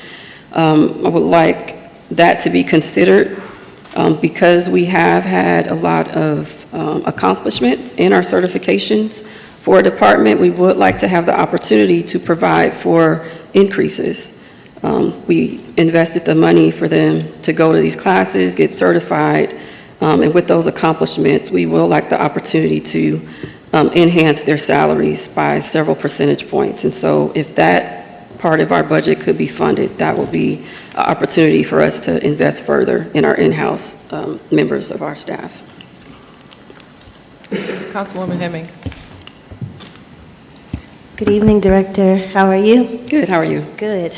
This is a statement for colleagues. I hope that we all noted what Director Smith just shared with us, that they're trying to recruit for a key position in the city, but they're unable to do that. She didn't state the reason why, but if it is a salary issue, I would hope that council would make the appropriate adjustments so that we can retain and recruit somebody for this position. Now to my question. We often hear, and I know you hear it often, about the permitting challenges, and I apologize, I stepped out for a moment, so I might have missed it. Could you tell me specifically what's funded in this budget to improve the permitting process so that the community begins to experience a smoother and easier experience with permitting? I could tell you what I feel that we need to have in the budget to support that. Okay. That would be the professional services, that would be the technical hardware services, that also would lean on our training and professional development heavily, as well as the salary adjustment request or consideration. So taking together the professional services, the technology and hardware, training and professional development, and opportunities to incentivize your staff, those would be directly, we would be able to see a direct benefit to the permitting process if we were able to fund those items? I believe that those items would support an enhanced service delivery from our department, yes. Thank you. Councilwoman Martin Rogers. And thank you. And it's really good to hear that your staff has been properly trained. And I lost track of what you said in the beginning, but you all are taking the necessary courses. I just want the record to reflect, Madam City Clerk, that travel and training is essential to all departments, and why someone would remove that is, it's just hard for me to grasp now at this point. Travel and training is an investment in our employees so that they know how to do their jobs, so that they can be better stewards of the services that the city of East Point provides. But it is absolutely ludicrous that travel and training has been removed from most of these budgets, and nothing has been presented to this council as to the reasons why that item, that particular line item, has been removed from some of these critical departments. So I'd like the record to reflect that, Madam City Clerk. Thank you. Thank you, and thank you for your presentation.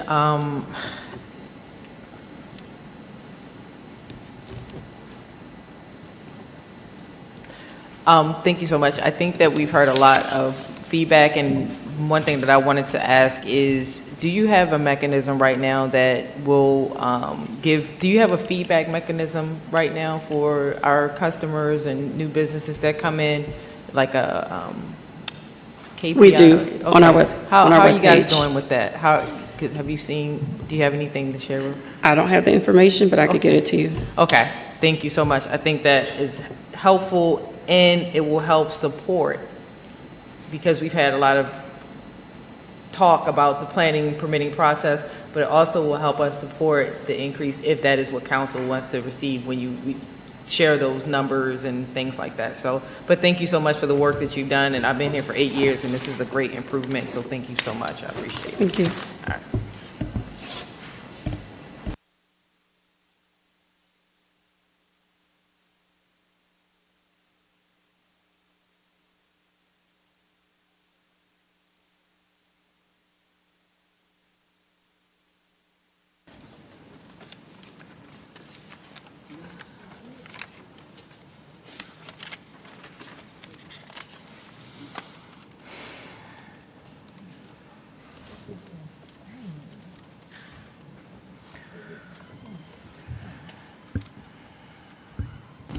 Good evening, Madam Mayor, members of council.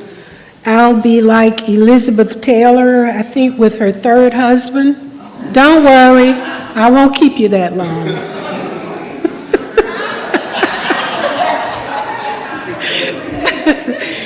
All right, accomplishments and completed projects. We completed phase 2 of the compensation and classification study. And for your information, that phase 2 was about $2.2 million.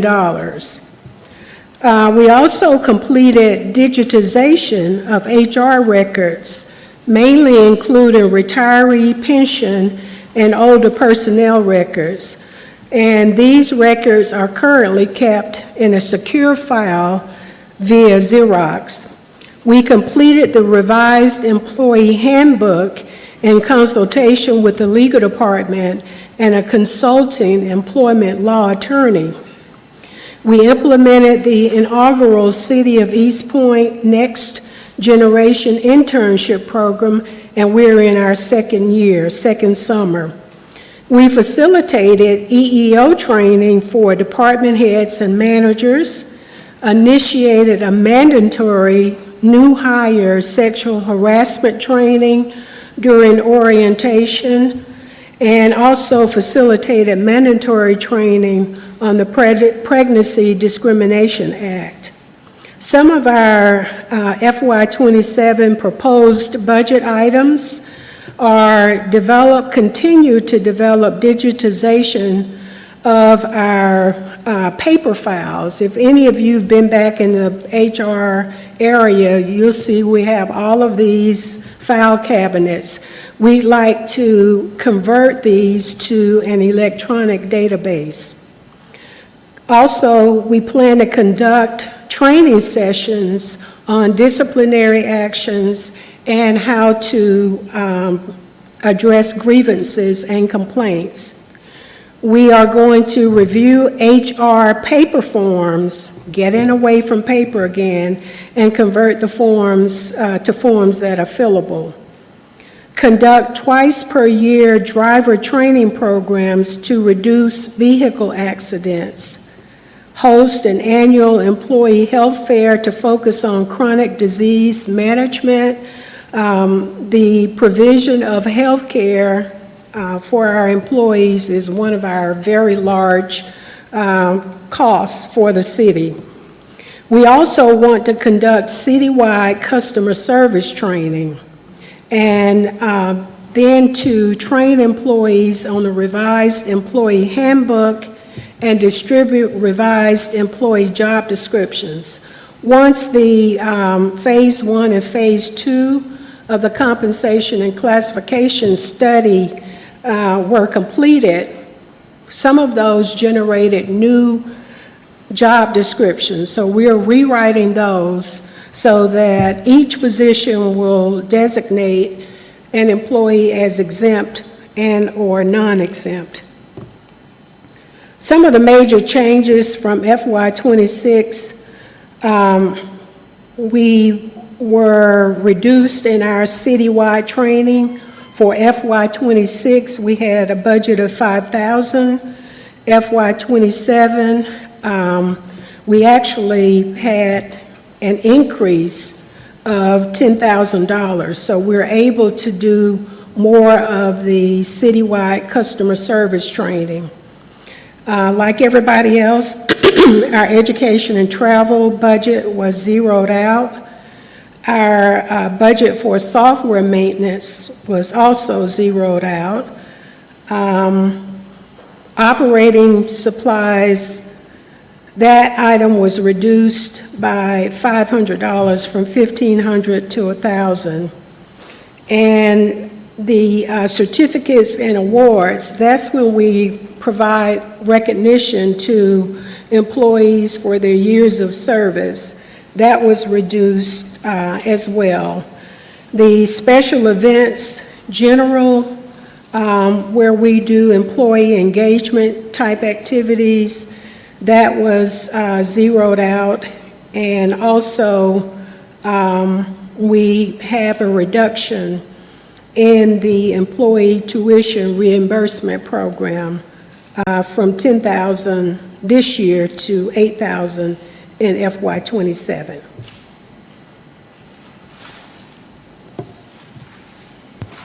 Thank you, Ms. Ives, for your presentation. I'll go with Councilwoman Hemming. Thank you, Ms. Jessie. I just wanted to share with my council colleagues that in that matrix that we were provided with by Councilmember Cummings, there are a couple of things I'm advocating hard for this HR department. One, I would love to see continued training, citywide training that's related to incentivizing performance. So I recognize that there are things in there for EEO training and sexual harassment, but I also think we've heard a lot about employee morale. And so if there are things that department heads and managers could be doing that would encourage a healthful work environment and be trained on that, I would have a big appetite for that. I've also requested council to consider implementing a citywide 360-degree performance evaluation, which would allow each department head, manager, and council's direct reports to be evaluated not just by their upline or their superior, but also by those who report to them. I think that it's incredibly important that the staff who are experiencing our leadership have an opportunity to, in a very confidential and trusted way, be able to share that feedback so that we can continue improving our leadership. The cost of these types of software and programs are minimal. There are also entities who will collect the data for you, analyze it, and deliver it so that it is actionable, so that it's not just a list of retaliatory comments, but it actually says, oh, person X might benefit from training in Y. So I would ask my council colleagues to consider that. Part of the place where I've asked us to consider moving this money to HR is from our own line item that's in legal that says council claims. I would ask council to reduce our own claims budget from $100,000 to $50,000 to support these initiatives so that we can continue supporting our staff. So thank you, Ms. Jessie, and council, I hope that you might consider my request. Thank you, Councilwoman Caldwell. Thank you. Just a quick question, in kind of piggybacking off of Councilmember Hemmings, the software maintenance, I know it's a pretty low cost, but what falls in that category? Like, what are some of the things that might qualify as software maintenance? Is it subscriptions, or what is that? Yes, ma'am. And It would be, we've had discussions with IT about a centralized account for software such as Adobe. Right now, I think each department has individual accounts, and we can probably get more, get a better rate if that is centralized. But basically, we pay for our Adobe licenses out of that line item. Okay. Any, Councilwoman Martin? And thank you so much, Ms. Jessie, for your presentation. I too noted that education and travel, your education and travel, I don't know if it appeared in the budget or not based upon my notes, but what I want us to also consider, council, is in this budget, the line item for special events, general and Christmas, all of those are employee incentives and employee recognition. That's been removed from the budget. We need to consider putting some money back in the budget, because oftentimes it's the little things that make a working environment tolerable. So I would like for us to consider, as we move forward through this budget process, the line item for special events, general and Christmas, and all of the incentives that relate to employee recognition. We need to put some money back in the budget so that employees feel valued and appreciated. Thank you.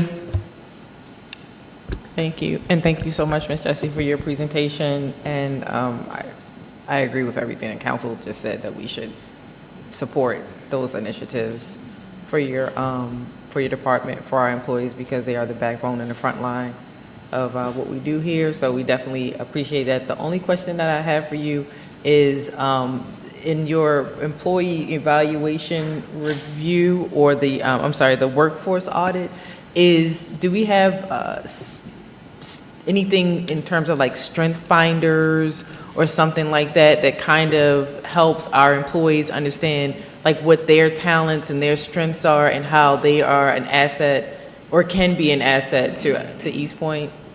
Currently, employee evaluations are done by departments. And once an evaluation is done, the department head or supervisor should identify areas of strengths, weaknesses, etc. There have been discussions over the years about an online evaluation system, similar to the 360, but more cohesive, and it would tie and generate trends across the city, organize it better. Right now, we would have to actually look at every employee's evaluation to get what seems to be training needs. So that is certainly something that we could benefit from. Price for you, I know that we'll look up the cost and I'll just share it, but they can actually send you a link, you fill out a profile, and it just tells you all the wonderful things that are about you, opportunities and things like that. And so it's not a heavy lift on our part in terms of paperwork and Right. things like that. But Yes, thank you ma'am. so much for your report. Yes. Appreciate you. Yes. Right. So, I'm sorry, we skipped. Let's go next to fleet maintenance.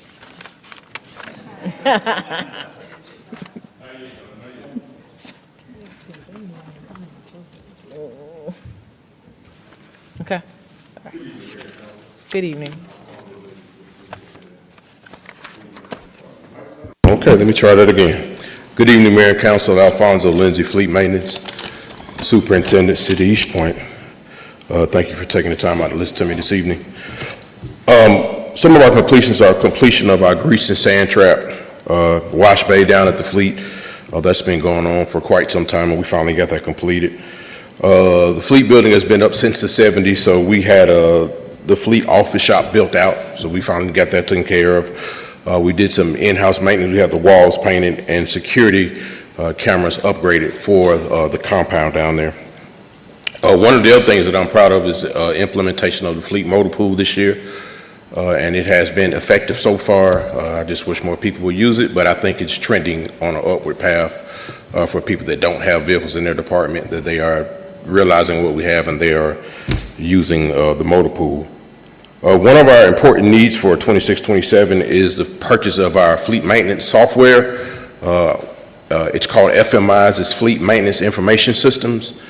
And what we are currently using is antiquated and is outdated, and I need that to keep better tracking of our work orders, departmental spending, and things of that nature in terms of our parts tracking. So I need that to improve so that we can keep better numbers for budgeting purposes. And it also keeps technician productivity and breakdowns of our equipment. So that's a vital ask for 26-27. Also, one of our pressing needs is I need to add at least 2 more employees. I prefer another diesel mechanic. I'm currently short 1, but I would like to ask for 1 more and an entry-level position technician. That way that we can train somebody up to continue to work into the fleet because it's not getting any younger, and we need to get some fresh faces in there into our department. And the only major challenge that I face this year is the fuel because of what we have going on in the war. So our fuel prices have fluctuated really crazy. So hopefully we're on the downside of that, but it kind of blew my budget out of the water for the fuel.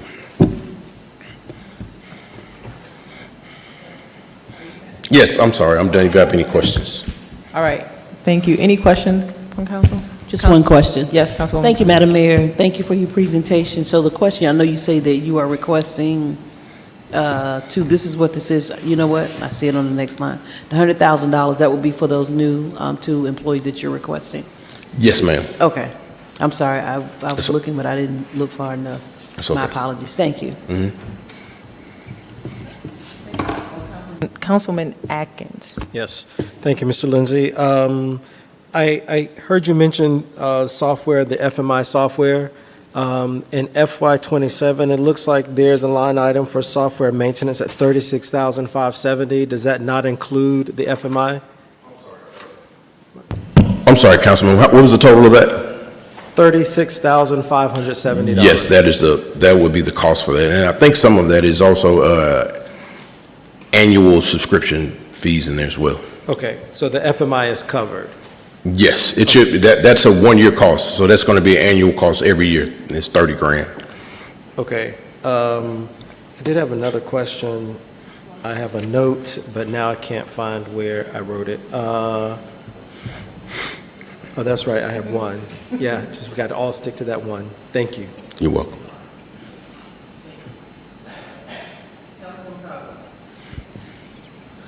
Kind of had 2 questions, but I'll ask one. For the fluctuating fuel market, any considerations or just thoughts around looking into electric vehicles? Yeah, man, I don't want to toot my own horn here. Because the pooled idea was a good idea too. Well, I think because of me, we do have at least 6 EVs in the city. And if I'm not mistaken, we have a grant to get 1 more. So we've done pretty good.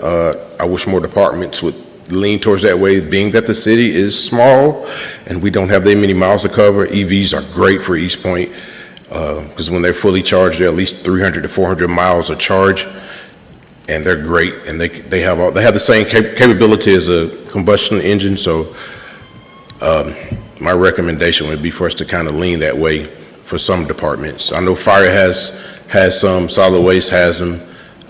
City manager's office has one, water and sewer has a couple of them, and I have one in the fleet, so the more the better, I think, because that's the direction that we're headed, is in EV, so. Thank you. You're welcome. And I have one more, I'm sorry, did anybody have, okay, one more question. In the budget line item, there's a $4,500 line item for food. Can you? No, I'm so sorry that you saw that. That should have been taken out because we have a directive that we can't do anything with that, and that was for team building, so I believe that was taken out directive from the city manager, if I'm not mistaken. Yes, ma'am. Thank you so much, and have a good evening. You do the same, thank you.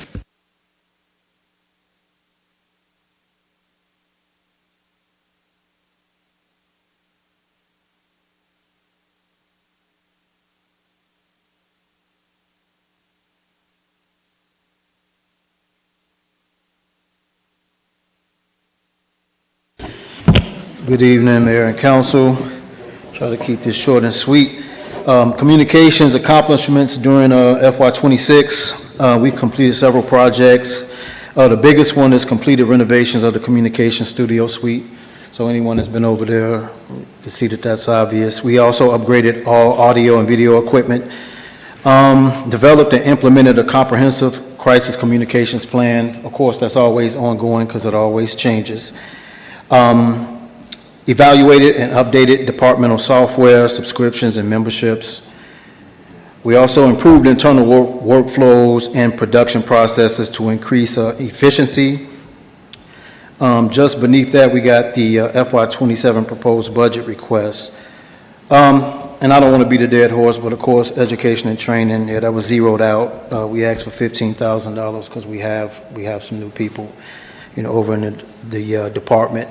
I know the printing and binding, which is banners, flyers, and newsletters, I know that was cut probably like 10% as well. Some of the main ones that we were looking at really was computer hardware and teleprompter equipment. Those are like necessities, when we're working with computers, because we use top of the line, computers. We can't, be too shabby with that. And also transfer of the web developer position to our department. So she's been moved over, and of course, we need to have that salary reflected in the budget as well. And also need to add probably 2 more positions, because right now we're operating at capacity, and you guys would probably be proud just to see some of the things that we were able to pull off and maintain without these guys being overworked. Major changes from FY26 to 27. We want to get into more SMS texting programs, some robocalls. We want to do some things to offset. We had spoken about newsletters and things like that, but we noted a lot of the residents have responded to robocalls in the past. It's cheaper, as well as, moving along with some texting. We feel that, we can text them and maybe they'll hit that link and that'll take them to our newsletter. So those are some things that we're looking at moving forward, but we definitely, overall, we have to have more people. Is that all? Do you have anything else? Any questions? Councilwoman Hemming. Thank you. I just want to acknowledge an email I got yesterday or maybe today, and it was like a little weekly news thing. I think that'd be ideal to send out via SMS because it was punchy. It was easy for me to see what was going on for the week, so I encourage things like that. And then just generally my question is, with the continued web redesign and all that sort of stuff, are there things that are both in your budget and then also in information resources budget that we would see where you all are partnering to bring our website up to be ADA compliant? Correct.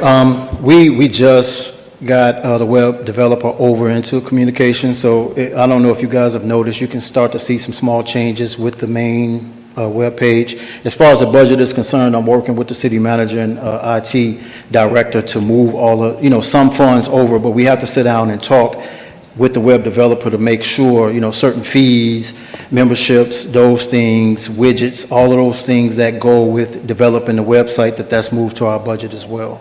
So that's in development.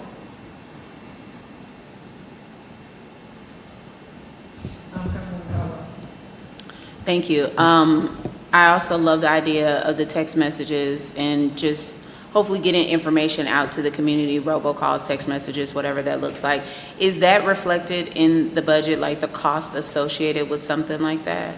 Yes, it's in there. Okay. We had a couple different options. One was way too expensive, so we went with a scaled down version. Let's put it like that. It's a start.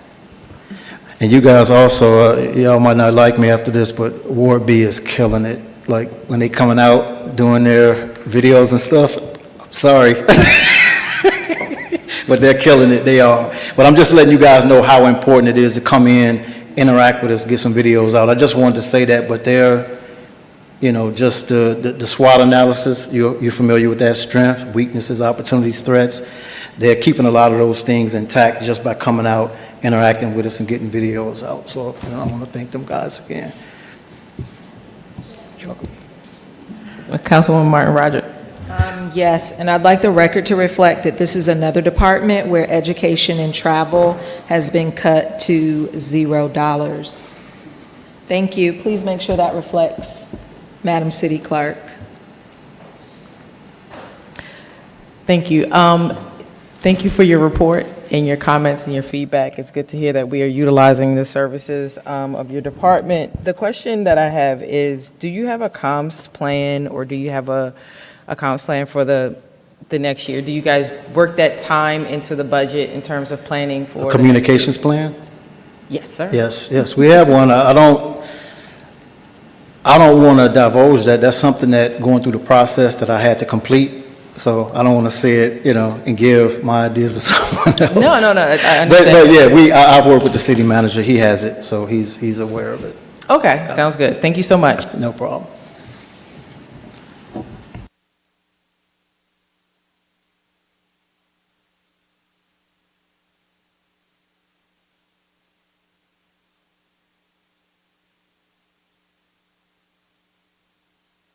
Development. All of our.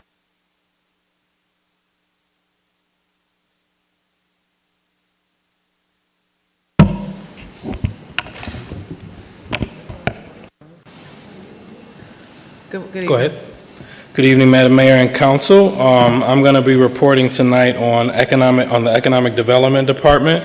As you know, this department is funded through two budgets, 7520, the Economic Development Fund, and then 7522 Main Street. Some of the 2026 successes from both of those divisions, of course, coordinating the World Soccer Games, which is this Saturday. You should all have some materials. Hopefully you can help distribute those flyers to folks. That is this Saturday. Parade starts at 11 o'clock. So that's one of the successes, is coordinating that. Completing the cleanup of the Common site. There was some environmental work that was done this fiscal year on the Common site. We hosted the Citywide Boards and Commissions Summit back in September. Supported the grand opening of several new businesses in the city of East Point. Continued the East Point Farmers Market. Executed the ARPA Facade Grant Program, which included 22 completed facade projects. And then from a housing standpoint, housing development standpoint, because that's the other hat that I have been wearing the majority of this fiscal year, we were able to secure $500,000 through the Georgia Department of Community Affairs for home repairs for East Point residents. We were able to repair 12 homes during this fiscal year through the no-cost minor home repair program. We got recertified as a Georgia Initiative for Community Housing community. We supported the lease-up and grand opening of Wagon Works development. We also supported the securing of a 9% tax credit for Wagon Works Phase 2. And lastly, in the housing, this past fiscal year, we broke ground on a new housing development downtown, the 55. So looking forward to fiscal year 27, a couple of the goals we have is to recruit a new grocery store here to the city of East Point, to close out and promote the successes of the ARPA Facade Grant Program, and launch the fiscal year 27 Facade Grant Program in partnership with BIDA. We'd like to return the Small Business Symposium during the next fiscal year to network, support, and empower our East Point businesses. As we've discussed before, one of the goals is to integrate our housing functions into the economic development, housing development functions into the economic development department. Another goal is to host the 2027 Boards and Commissions Summit and training for our boards and authorities and commissions. To coordinate with the city's development authorities to redevelop the former auditorium. That is a project that has come across economic development of interest to get redeveloped. To facilitate the signing of an intergovernmental agreement with development authorities of DDA and BIDA. And to promote, develop, and connect sites for redevelopment or new development in East Point through public-private partnerships. On the back side of the one page I gave you, it has a breakdown. I know it's asked about itemized items on there. Those are listed on here in detail.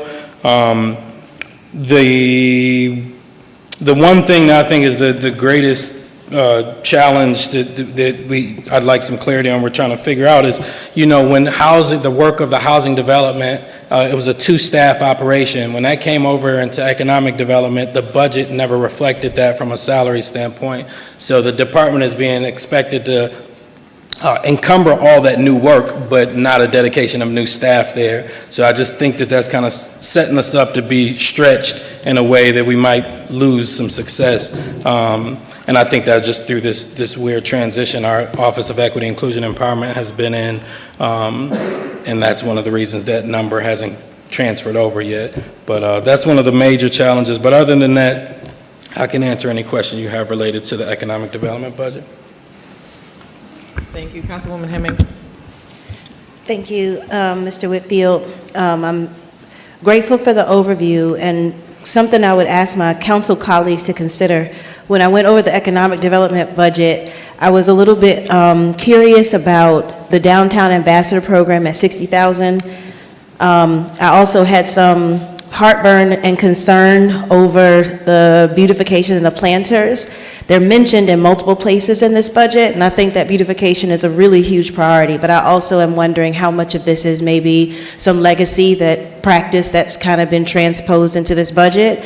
And so I would ask my council colleagues to consider maybe an appropriate reduction in some of those activities to support not just the training of our boards, authorities, and commission, but also the appropriate staffing so that they can actually be effective and function. We have quite a few of them who have gone through the process of being sworn in, and now they're just sitting and wait. So colleagues, I would be very curious about your appetite to reduce maybe some of those dollars to support the boards, authorities, and commissions. I yield. Thank you. Okay. Thank you. Councilman Mitchell? Yes, thank you for your presentation. I know we spoke briefly about this earlier, but it was about the no-cost minor home repair, I believe. And we were trying to get some clarification, Mr. City Manager, if there was $250 in the budget to fund that, if you're aware. Yeah, if you want me to speak to that, City Manager? Go ahead. Yeah. So in the economic development budget, under other professional fees, one of the things, and it's a typo, it should be GIC, G-I-C-H, it says G-I-K-E, Community Program, Housing for $250,000.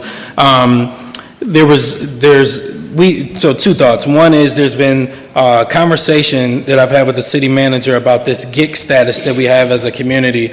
And part of the founding of that Georgia Initiative for Community Housing status was a focus on certain neighborhoods in the city of East Point. So a part of it is we think it's important that the communities that helped us get that status also still get invested in, and our home repair program is kind of spread across the whole city and not necessarily targeting those efforts. So if that 250 is going to be dedicated to that work of focusing on those initial GIC neighborhoods, then we need an additional 250 because a part of the grant that we received from DCA was a commitment of $250,000 for the no-cost minor home repair program. So that was a part of what we committed to DCA, is that the city would continue that no-cost minor home repair program at $250K. So the request is either an increase of the budget of $250,000 or to dedicate that $250,000 to the no-cost minor home repair program. I hope that makes sense. Thank you. And do we have any more? Councilwoman Martin Rogers. Yes, I'd also like the record to reflect no education, travel, and training in this budget, but also to Councilmember Hemming's point, the beautification and planners, $52K, downtown ambassadors, $60K.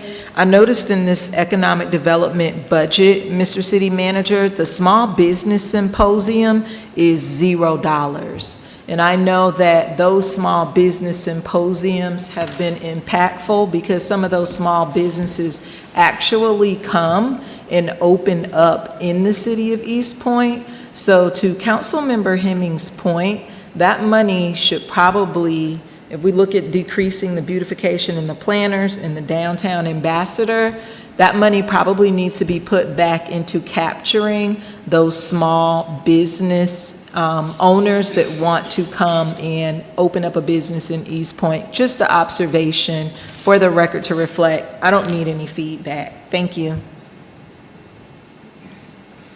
Councilman Acker. Yes, thank you, Mr. Whitfield. And thank you for mentioning the dollars for the GIC communities, and you're exactly correct. I mean, the only way that we became a GIC city is because of those neighborhoods in the city of East Point. And so I do believe that it's important that we have a structured program because those neighborhoods have suffered disinvestment for a very long time, and they need a lot of attention, particularly the owner-occupied residences there. I thought that I had seen, in terms of going through this budget, not only a line item for GIC, but I believe I had seen also a line item for the senior home repair program. And I just may have to go back and look, but I see you shaking your head no, but I thought that I saw both. But yes, however we can help those seniors with home repairs and also help those communities that got us the status and statewide as a GIC community. I don't want us to use them and then not invest in them because we did use those communities. Thank you. Any more questions? Councilwoman Caldwell.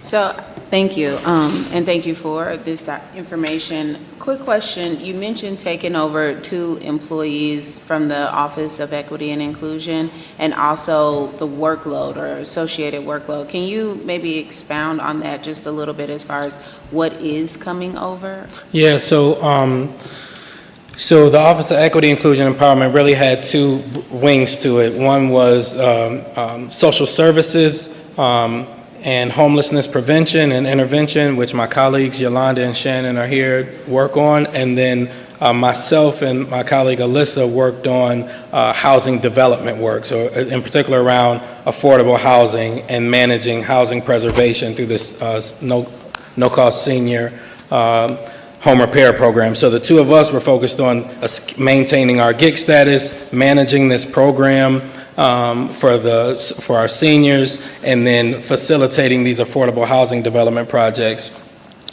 Now, with that housing development work coming into economic development, we need capacity to manage those things. And not only those things that existed, now we just got this $500,000 grant to manage a much bigger, more compliance-driven set of regulations. So we just need the capacity to be able to execute on that. Yeah. Thank you.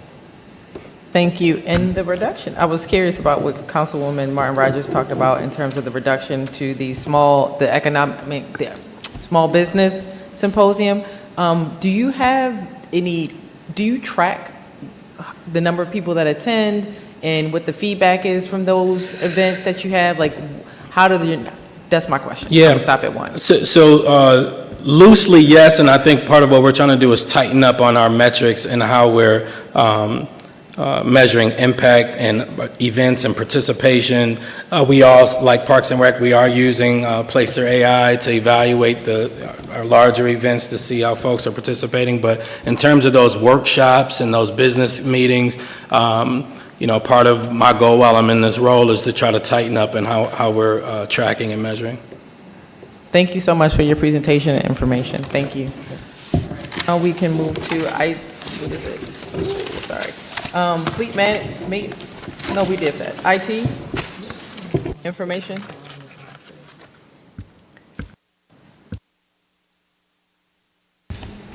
Okay, good evening, Madam Mayor, Council, and leadership. Let me talk about accomplishments real quick. I'm going to go through these fairly quickly. I think I gave you guys this in a grid form. So over the past year, IT completed 13 projects. I'll just talk about 3 or 4 very quickly. One which was citywide was the replacement of 400 telephones as well as 400 phone numbers. And then 3 projects for the police department. Police department, they are our largest technology user. We help them coordinate the cabling for the 911 center to help them complete that. We also help them coordinate the cloud migration of Central Square, which runs the 911 center and the real-time crime center. We were instrumental in coordinating the technology integration for the real-time crime center. When I started, that room had maybe 14, 15 panels. They were all black. Vendors came in. They actually installed their part but didn't have anything integrated. So we went in, we helped them integrate that system, and that system is functional now. And then last but not least, with police, we are helping them with their drones project. 3 drones are currently installed. We are looking at a second location at a food bank center around the corner, and we will help them see their drone effort through. So those are just some of the accomplishments that we've completed over the past year. I do have key asks from a staffing and budgetary process. So from a staffing perspective, we are classifying a systems administrator to a cybersecurity analyst. Our systems administrator left a couple weeks ago. He was here for 10 years. And this will not be a FTE hit. We're just reclassifying because we need a cybersecurity analyst. We're looking at creating a cybersecurity framework. We're looking at cloud computing. We're looking at just really doing a much better job of beefing up our infrastructure. The cybersecurity role is major. It's key to facilitating that. The second staffing request is to hire a network engineer. So we currently don't have a network engineer. We have 2 members that have been doing that work along with cyber, and we really need a network engineer to complete a lot of the infrastructure upgrade tasks that we've identified, and to also help us with our capital improvement projects. From a budgetary standpoint, really don't want to go into a lot of detail. We're a call center. We really don't spend money. We pretty much spend what we need just to keep the lights on. We have 80 vendors. We did a complete audit of our invoicing and vendor management system. We reduced those vendors from 80 to 53. And whatever we ask in our budget for things like professional fees, technology services, telephone software, it's just enough to pay the bills. So if we don't get what we requested, we're going to be short. We came up with the number that we requested in our budget because we went through an audit and we compared the contracts that we have to the invoices that we paid out, just to ensure that those costs were valid. And so the only thing that we ask is that we have enough money just to cover our fixed costs from an IT perspective. That's really all for now. I will entertain any questions that you guys have.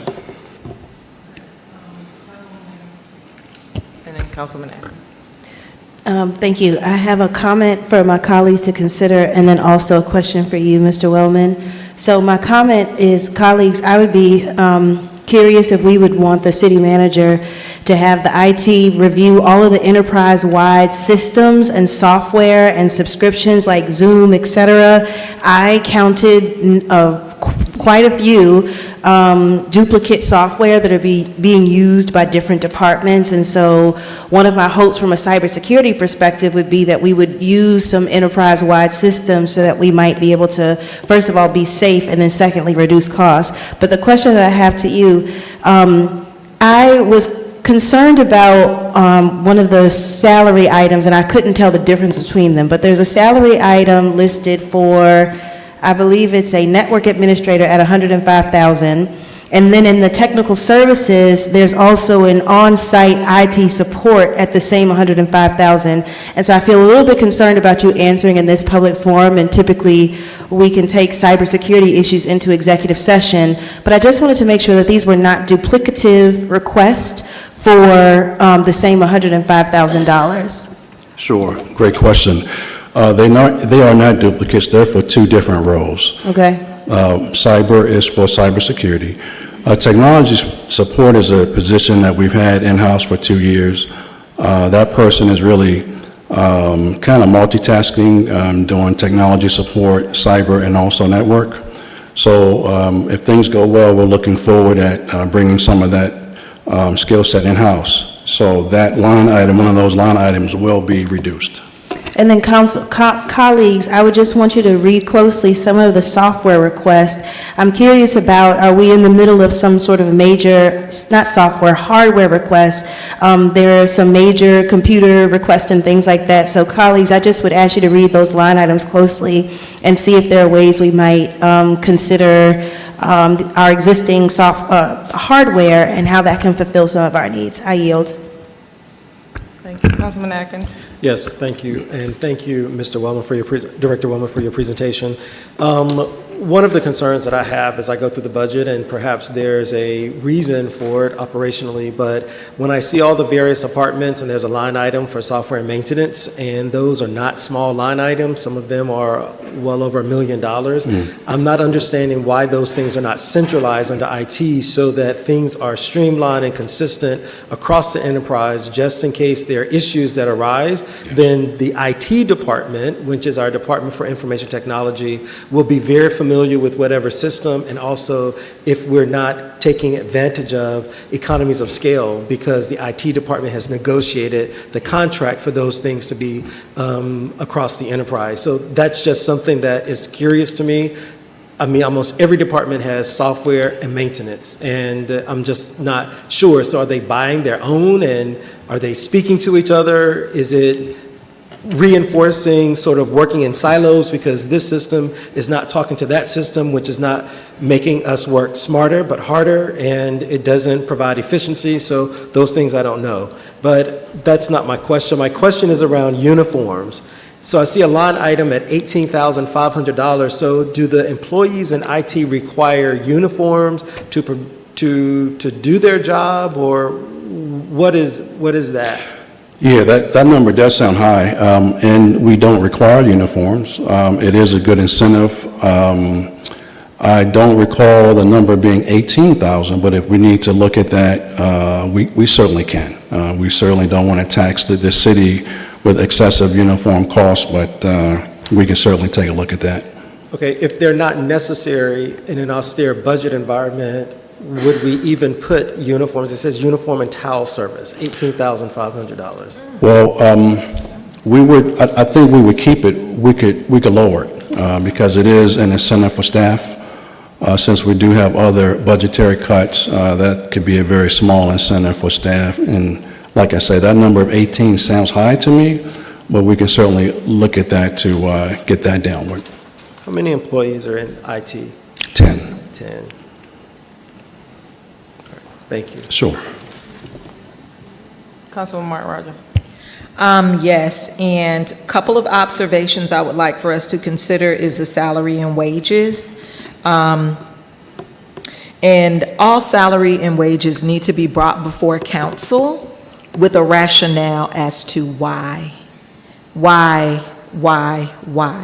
But what I found most interesting is for this department, it was $48,100 set aside for education and travel, but the recommendation of the city manager was $28,100. So I wanted the public record to reflect that the IT department has education, travel, and training.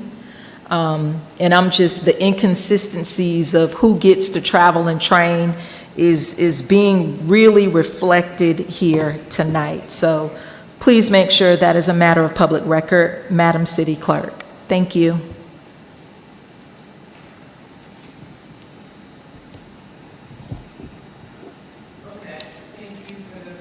And I just wanted to know how much of your budget has been allocated to public-facing dashboards and like scorecards that we're trying to be transparent, but I know we don't want to inundate our website with 50 million pages with reports and documents and things like that, and that will help us keep our residents secure if we have a centralized dashboard for these various locations. So how much of your budget, if you can now tell me about how much is going into that? Sure. Madam Mayor, are you talking about an inwardly facing, like an intranet? Is that what you're talking about? Actually, both. That's a Okay. So we do have a proposed website redesign effort to be ADA compliant. It initially was by April 2027. DOJ gave us an extension to April 2028. So we've identified that as a improvement project. We've also identified an intranet, which would be your internal facing, which would have workflows, a lot of analysis built in. And so, yes, it's something that we've identified, and we do have a cost to that. Thank you so much for your presentation, and I had a question. I'm sorry, Councilwoman Caldwell. Quick question. I'm looking at some of the key asks and projects, specifically other professional fees. There's like a $300,000 request to increase technical services, almost $100,000 telephone, almost $700,000 request an increase, and then the software maintenance almost $600,000. Can you give me an idea of like what any of that is and the impact that it would have to the city for Sure. those type of increases? I can. Let's start with telephone. We have 3 telephone vendors. We pay almost $1 million in telephones fees. If you look at our capital improvements for us to get our infrastructure solidified, it's very immature right now. For it to be stable, $1 million a year identified in capital improvements is very little when you look at just the telephone bills being almost $1 million. That's just to get the technology into our data center. Let's look at what happens in the data center. You have your rack, you have your servers, all your data management stuff, you have your backup systems, you have your operating systems, you have your AI tools, your cloud computing. All those numbers are really, they increase. So even if we had just one centralized location, the numbers would increase, but we're decentralized. We have a data center here, we have a data center in the police department, and we support 12 or 13 various buildings. They all have technology that increases your overall cost. As it pertains to, I think you mentioned technology services and professional fees. Okay, so we're currently not really staffed like we should be. So in order for us to get the level of service to the city, we have to spend money on vendors and contractors. When we have system outages, we don't currently have a lot of skill in-house, so we have to hire a contractor, a vendor to come in, test our circuitry, go through a diagnostic, and they pretty much charge on an hourly rate. So those numbers may seem high, but once we do get our 2 or 3 staff in-house, we can see some of those numbers decrease. So. Thank you. All right, thank you. Thank you so much for your presentation. And then next, we will have contracts and procurement.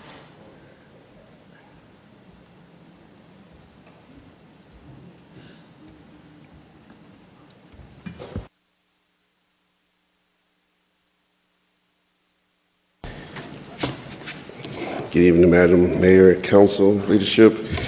Just wanted to discuss our FY26 accomplishments. One, we renovated our warehouse. I'm not sure how many of you all have been down to our warehouse. We actually had some staff on top of staff, so we had to kind of make sure that they were comfortable down there at the warehouse. We renovated that. It looks very nice. We also did an independent audit, and we kind of based that off of what the forensic auditors were talking about, some loose ends there. For our proposed budget items, some of you all are familiar with BidNet. That's our solicitation platform. Others are familiar with ContractWorks, where we actually do all our signing and routing of contracts through there. That is our cloud-based file room. For our major budget changes, we are trying to implement warehouse scanning. So we're trying to get more like an Amazon warehouse versus the antiquated physically counting ourselves. We're trying to actually have things scanned in and have this digital format so we can utilize that better. Also, we're trying to duplicate the digitization project that we did for HR. That was something that we're proposing for the entire city as a whole. So if that's approved, we'll move forward with that. Any questions? Councilman Akin. My question is around uniforms as well. I can barely hear. My question is around uniforms as well, $4,000. What do we use that for in procurement? So in procurement, we actually, our warehouse staff, they may have to order jackets, some heavy. So for instance, our warehouse is pretty old. UniFirst doesn't carry the thick jackets to help them stay warm down there. So I know just past fiscal year, we had to order some heavy duty jackets, which actually cost, significant cost for that. But outside of that, we rarely would order anything on a regular basis. Is that, if you've already purchased jacket, is that a recurring cost every year, or are they getting new jackets every year? No, that's not a recurring cost at all. So that's something that needs to be adjusted. That's not a problem, but that's not a recurring cost. All right, thank you. Mm-hmm. Councilman Wright. Thank you, and again, Madam City Clerk, please let the record reflect that there was no allocation for education and travel for the contracts and procurement department as well. And also, non-capital improvement projects are on page 110. Those are non-capital items and shouldn't be on that page, Madam Ms. Interim Finance Director. Thank you. Thank you for your presentation. Thank you, sir. And thank you. Oh, wait a minute. Madam Mayor, can I? Go ahead. I'm sorry. Come on back, Councilwoman Hammond. Mr. Lawrence, as a new council member, I just wanted to say thank you because I've learned a lot I've asked you a lot of questions about this process, and I appreciate what you do to protect our city and also to recruit and make sure that we get the best services when they come. You requested $25,000 for other professional services or fees, and I was just curious what that was. I recognize that it wasn't recommended to us, but could you tell us what you were trying to accomplish with that $25,000 request?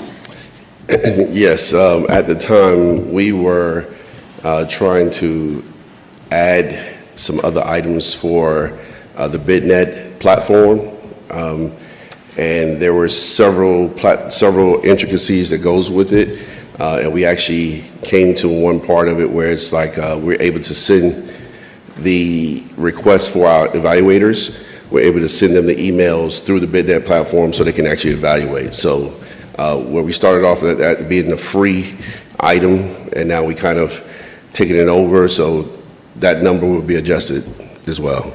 Okay, let me make sure I understand. So this is some sort of module that's in the BidNet software that would make it more efficient for us to evaluate the contracts that come our way? Absolutely. And so if you have this line item where there was a $9,000 that was duplicated. Correct. Council, I would ask maybe that we consider that duplicate $9,000, move it toward the piece of the BidNet software that might help our evaluation process of our vendors be more efficient and effective. Thank you, I yield. Thank you.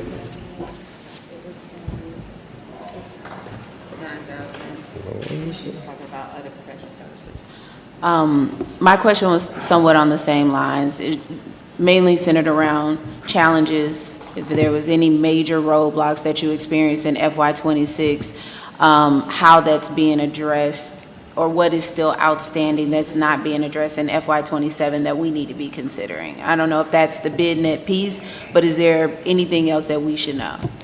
Honestly, that was the BidNet piece. Okay. We actually added that, and that's been tremendously helpful.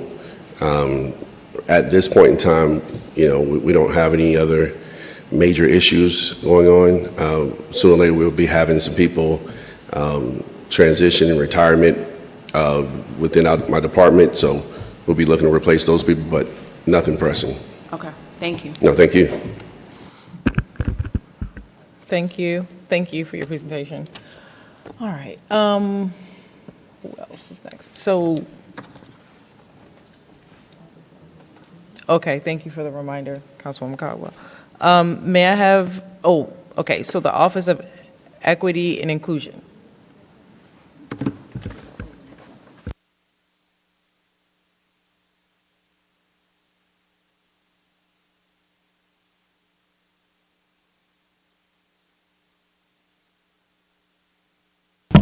All right. Here, good. It's night.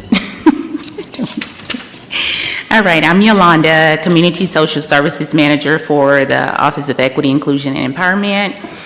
I'm just going to give a quick overview, given a lot of this it's hard to give a lot of this information in a short period of time, but I've condensed it as much as I can.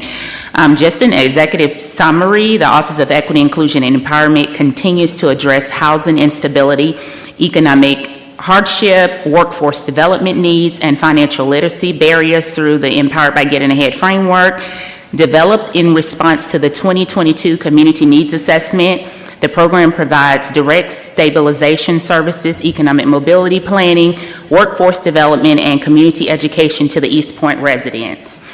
I want to highlight that the Office of Equity, Inclusion, and Empowerment does a lot of work with interdepartment. We give a lot of interdepartment support with customer care, fire department, police department, and the courts.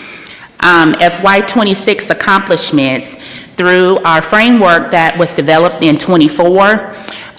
We have 400 plus families that we serve. Those 400 plus families that we serve were families that were rapid rehoused, meaning they were unhoused. We supported 1,900 plus families with homeless intervention, meaning that they were in eviction status and we helped them out of that status. 55 individuals employed through workforce development, which is something that we do every month. We were doing every month up until our funds ran out. So we were doing we had 55 individuals to go through workforce development. We did partnership with Strive Atlanta and APS, Atlanta Public Schools, where they would come in and help some of the residents get certified, forklift certified, do soft skills through workforce development. We also did do home ownership planning. 65 plus families went through our home ownership planning services, where we had partners come in to help us with that, and we had 100 plus families engage in wealth building education, 18 East Point police officers. I am CIT certified. I'm the coordinator for the city of East Point, certified coordinator. I'm a mental health first aider. Shannon and I both are, and I'm a certified Bridges Out of Poverty trainer. So we were able to train 18 East Point police officers with certified with crisis intervention. So we have 18 of those officers trained. We have 30 plus community partners that are actively engaged through in-kind services, where we don't offer anything. We did bring on two of those partners through our Emily grant that we received for economic upward mobility. Then here, I want to point out the estimated return on investment. Through our referral process, we did save the city $525,000. I don't know if you all received the other sheet to show how I got those numbers, but anytime we refer someone, we say roughly $1,500 when you're getting rental assistance. That's the market rate for rental assistance here in the city of East Point. So we referred those residents to other agencies which saved the city money. Utility assistance, we referred residents to other agency, and we saved the city $100,000. Food assistance, homeless prevention and shelter, mental health services, court diversion and jail. The court does call on us to go through some of these programs. We would actually go over and do assessment for mental health services and refer the clients over to mental health services.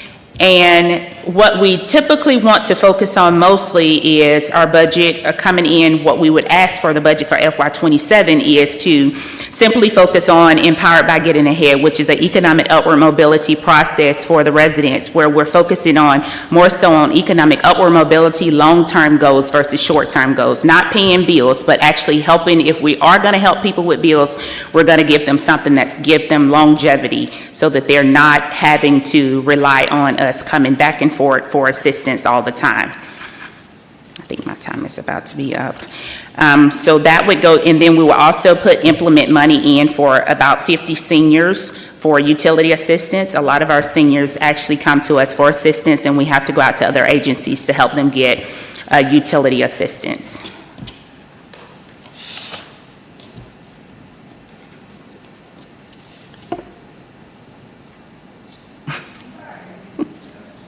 My time is up. Thank you so much for your presentation. I will go to Councilman Mitchell first, and then Councilwoman Martin Rogers. Yes, thank you for your presentation. If you could give me an estimate, I know you just named a lot of services, about how much money would you need to make all of these services possible?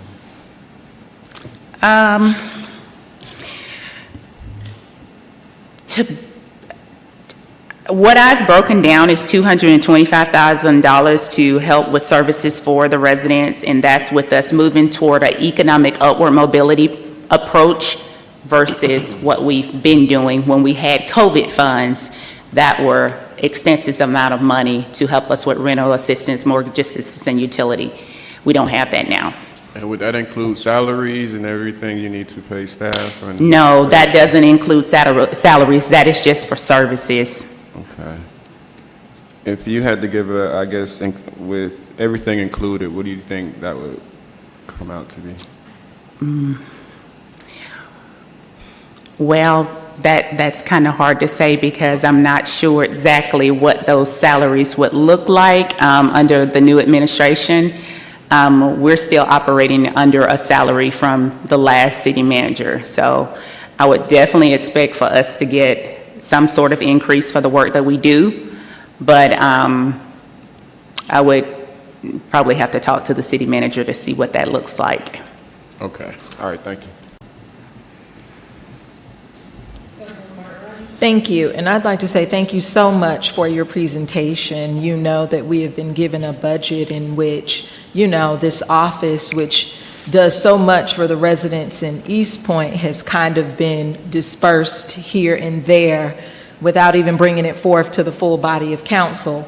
But I have a question as far as when you applied, well, first of all, we need your presentation. It is not in this packet, but I know that I did an open records request for the work that you've done, and I shared that with just a few colleagues, but not everyone. So everyone needs the presentation with these numbers that you have run down, or I can forward it to my colleagues. But what I'd like you to do is talk about, could you talk a little bit more about some of the grants that you have gone after that have assisted in this work? Because I did notice that information with what you presented. Talk to us about the grants that you've gone after that have helped assist in this work. Thank Okay. you. Early on, when we started out in 2021, we received CDBG funds, in which that was during COVID, when federal government was actually giving money for rental, utility, and mortgage assistance. That was something that was out of the norm for CDBG, so you wouldn't typically now get those type of funds for rental assistance. So we did do exceptionally well when we got those funds. They actually gave us 3 allocations, and we got 100 on our state audit for it too, and they actually asked us to use our model as a model for other cities. I went over to South Fulton and helped train them on their rental assistant process.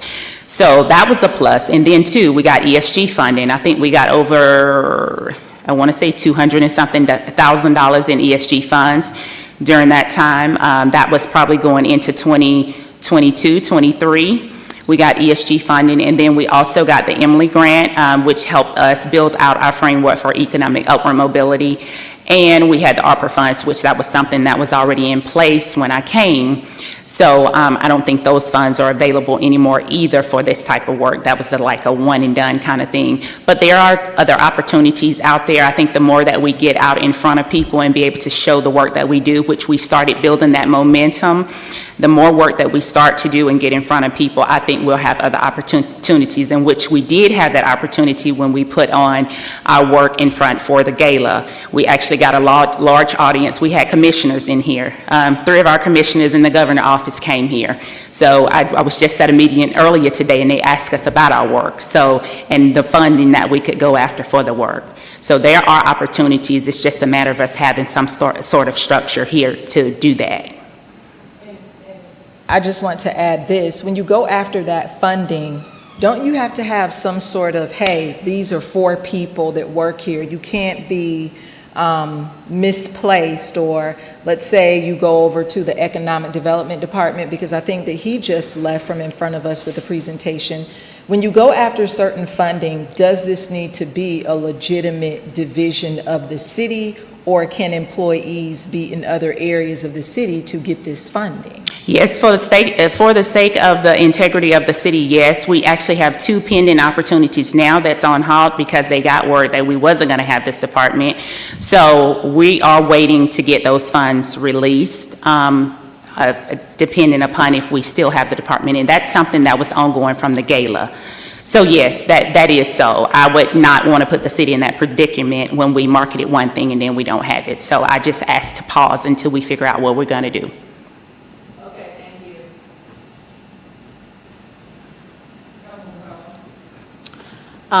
Thank you for your presentation. Just out of curiosity, like, what's the dollar amount associated with those particular programs? We have for the ones placed on pause. Oh, we have 1 for 10, well, 2 for 10 and 1 for 5,000. So that's $25,000. Thank you. More question? No. All right. Thank you for your presentation. And when you, as Councilwoman Martin Rogers said, maybe the presentation was provided at another time, or if it's on the website. The question that I have is that of the families that you serve, how many of those residents are actually residents of East Point? All of the residents that get funds, all of the people that get funds from us, they are residents. That's one of the questions that goes through our portals when we put them in our client track. If they are not a resident, we don't turn them away. We just show them to another resource, but all of them are residents, every single one of them. All right. Thank you. If they're not residents on paper, they've been here either 30 or 60 days in a hotel here. Thank you for confirming that. Thank you. I appreciate it. That's all the question I have.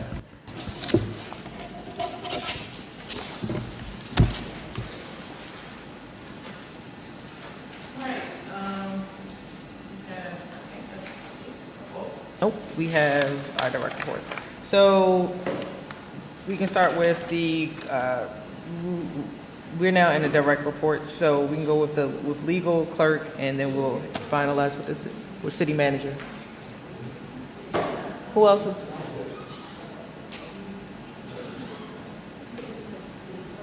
Yep. We got the clerk, yes, we got the clerk and the legal and then city manager.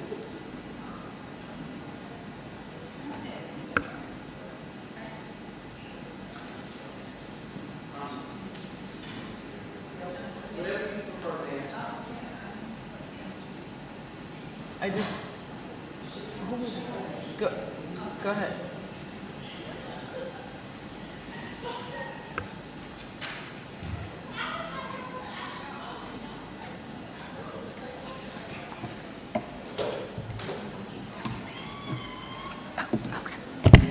Good evening, everyone. My budget is not going to be too long because with me not having council events under there anymore, the budget is pretty short for me. So let's see, just a little rundown. As far as our FY26 accomplishments, we have received in the past fiscal year 3,566 open records requests. They continue to go up every year, at least by 100 or so. We have sent off 88 claims on behalf of the city, but that's for legal to process. Provided 78 notary services to the residents, businesses, and city departments. Continue administrative of the council meetings, agendas, minutes, ordinance resolutions, all of that stuff. And also maintain departmental participation in professional development and certification programs. My ask for FY27 is that I will be allotted an additional admin assistant with our ongoing open records requests that increase every year. It's hard for me and my staff because it's no one's sole project. Everybody's working on them at some point in time, but everybody else has other duties to take care of that need to be done in our office. So my ask would be for an additional admin assistant to work solely on open records requests.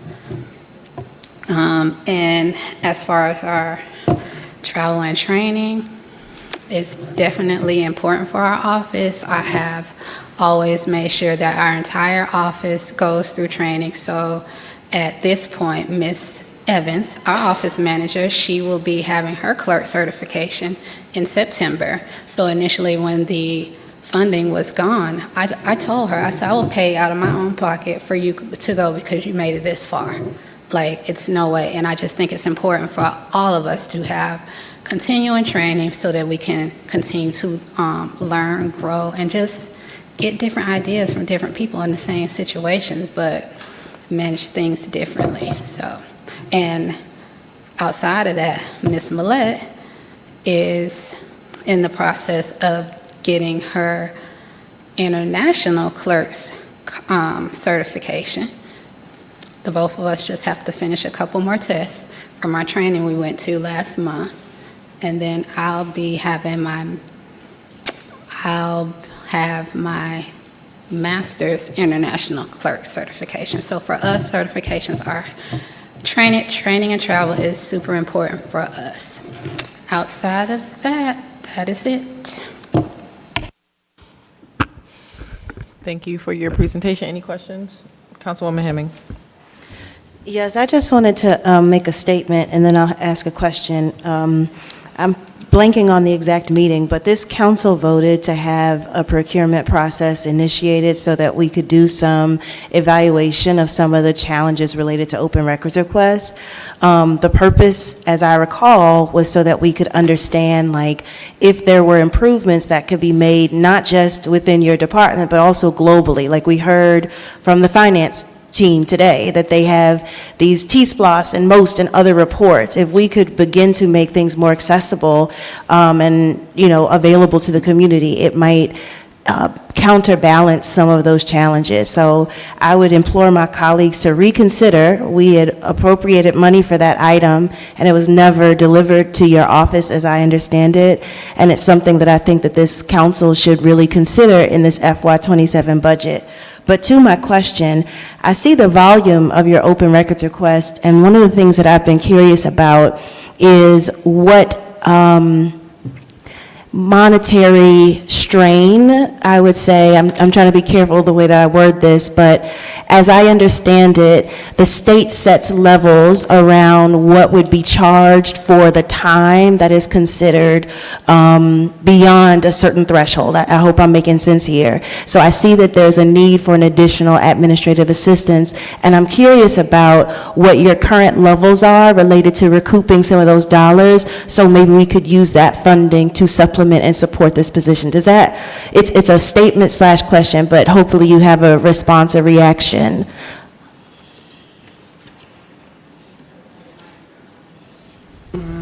Okay, it just came on, but, so, yes, we do have open records requests that warrant them to pay, but, so let's say, like, we get a lot of bill requests. Those are under 10, anything over 10 pages, 10 cents a page. So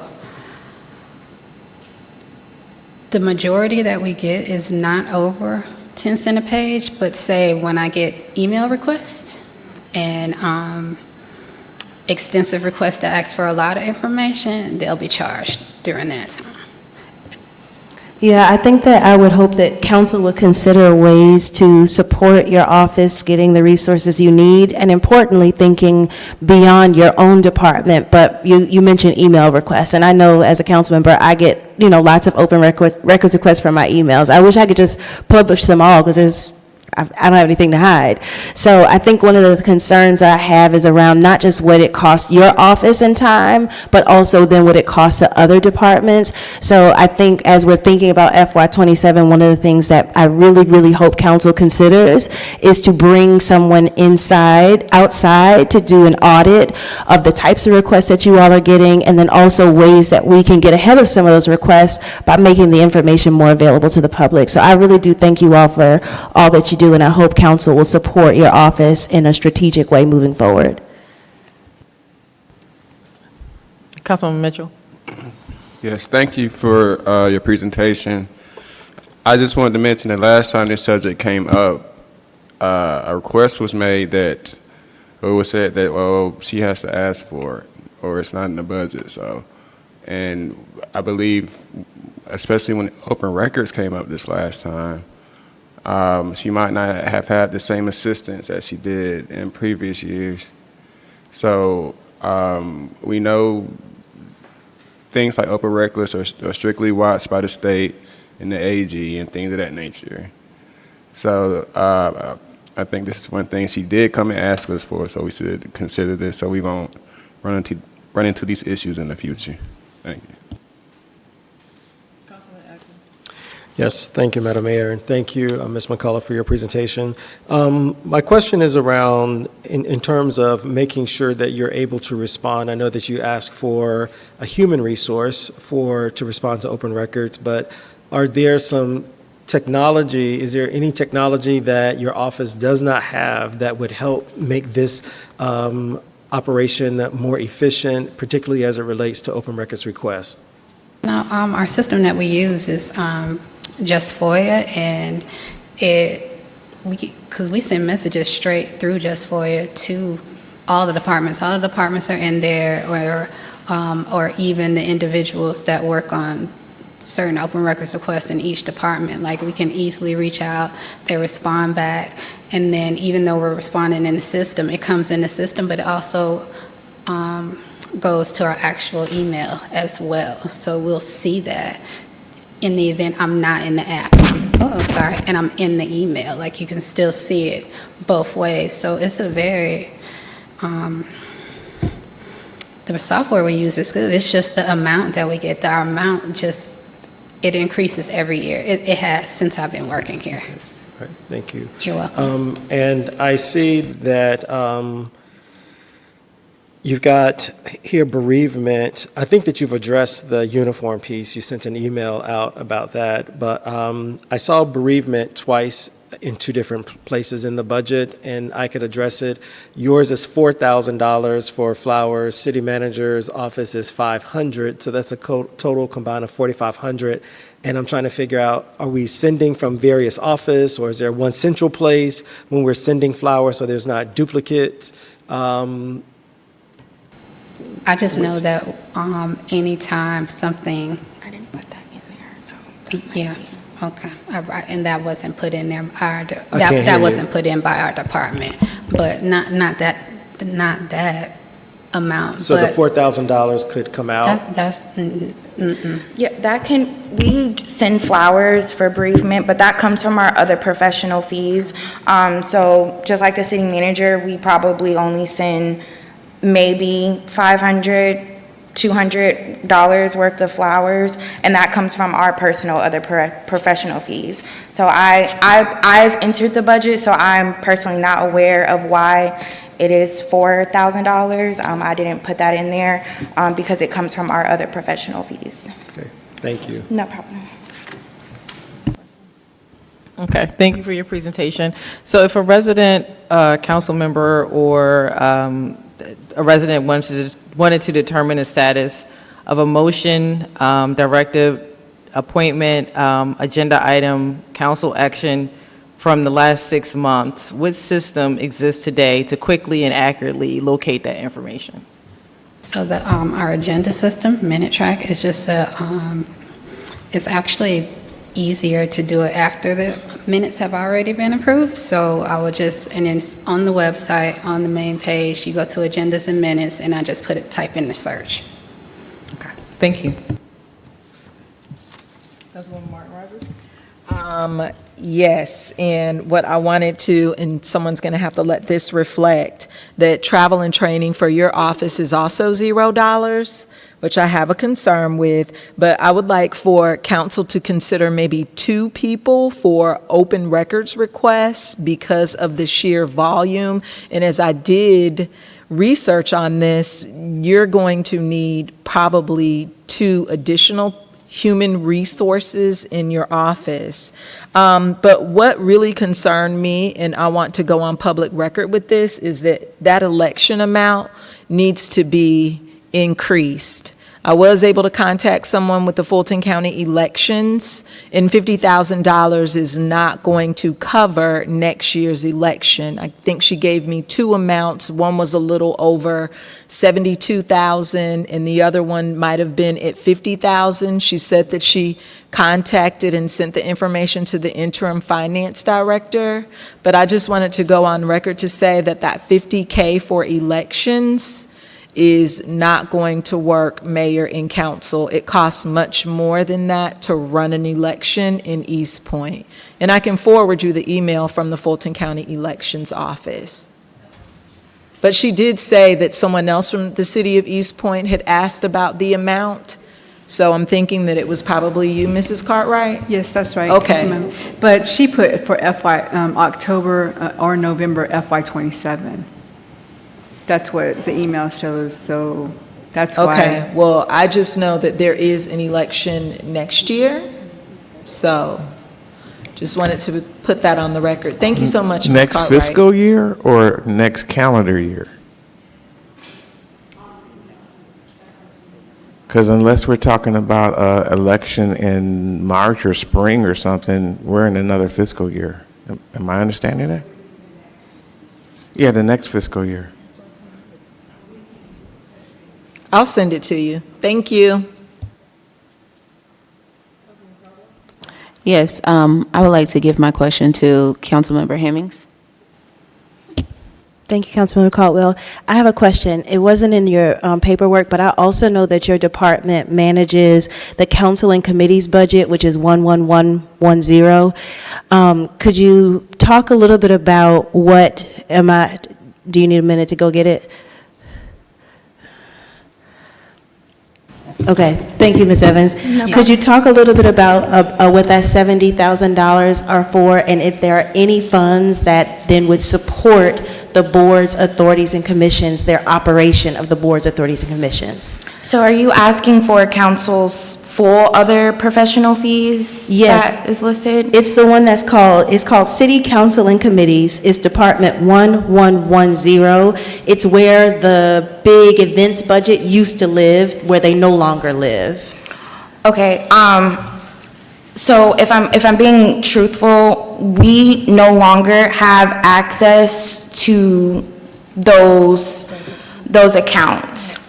So anything outside of council's full other professional fees, anything outside of you all's personal other professional fees, council allowance, and education and travel, we no longer are aware of that budget amount. We no longer have access to those accounts.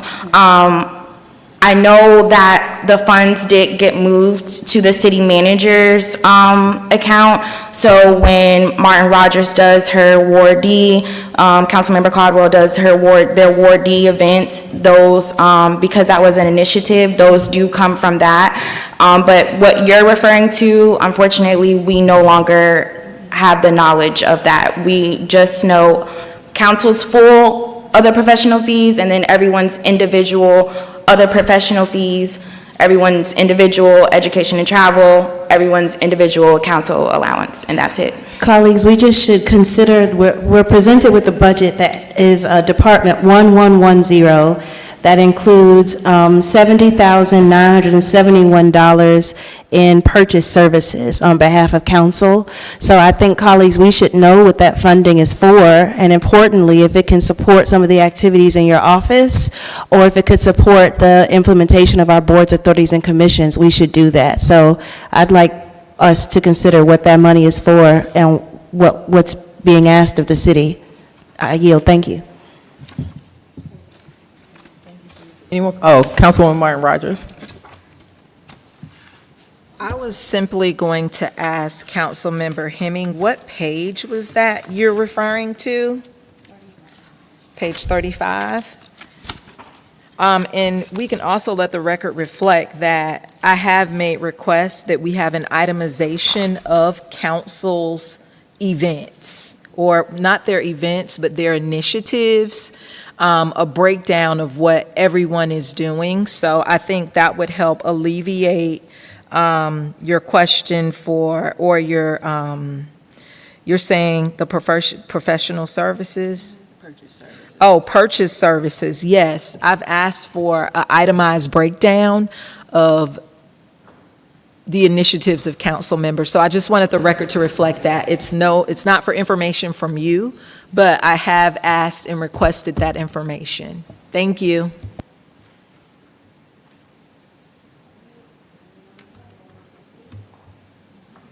Councilman Mitchell.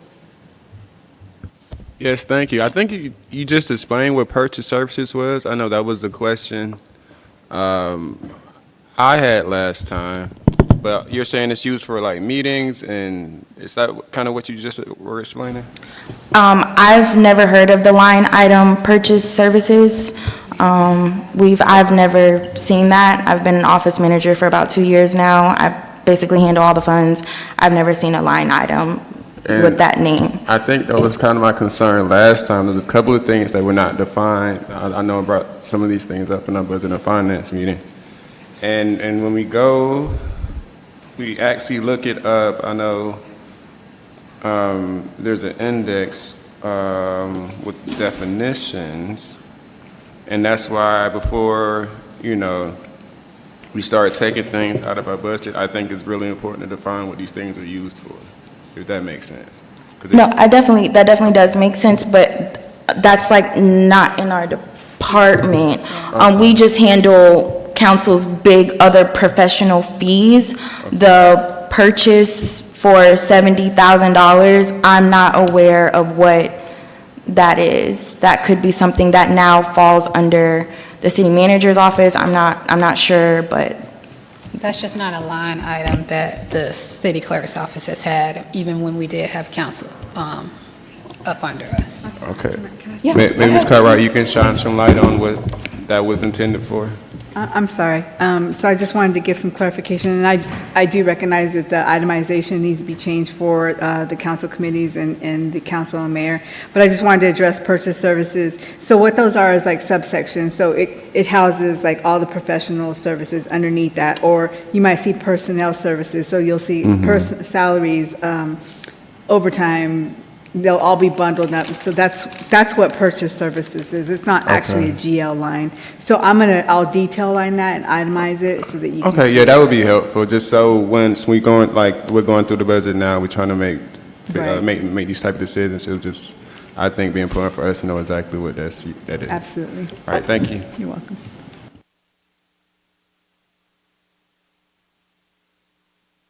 All right, thank you. And now we could go to the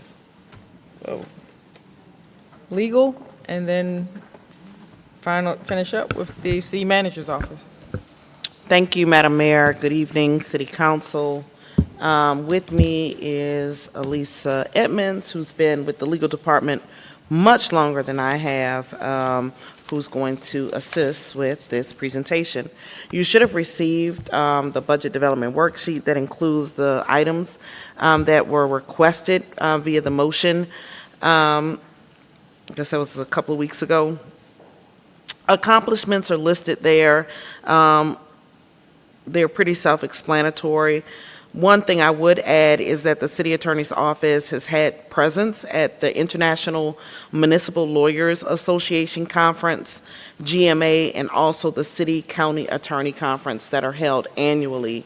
That is something that we feel should be continued, and I'll get to that when we talk about the itemized budget. As far as proposed projects, those also are listed for you. I will add that I developed a contract review plan that was provided to procurement and the city manager's office for review.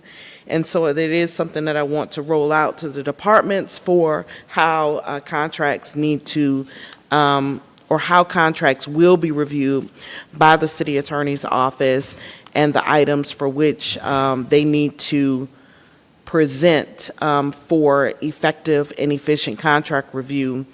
One of the things that did already happen was that we created an email address that is contract review, so they can send them to one central place where the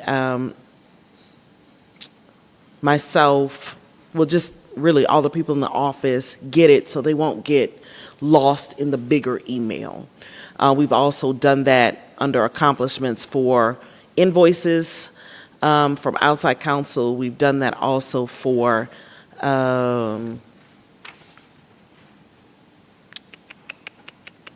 that's it, for invoices as well. And then we also created a legal at East Point City, right? So that is where claims, litigation, all of that goes. So again, it won't get lost in our individual emails. So currently we oversee claims, invoices, legal, invoices, contract review. So 3 additional email addresses to organize the stuff that we get a lot easier. We also created, and I should have said this under accomplishments, it's not there, it's something we thought of after this was submitted, but now we have logs. You've seen them because I've presented them to you in various meetings. That was something that was not occurring before, but it's a log of all our litigation that has a description of the litigation, who's handling it, and where it is.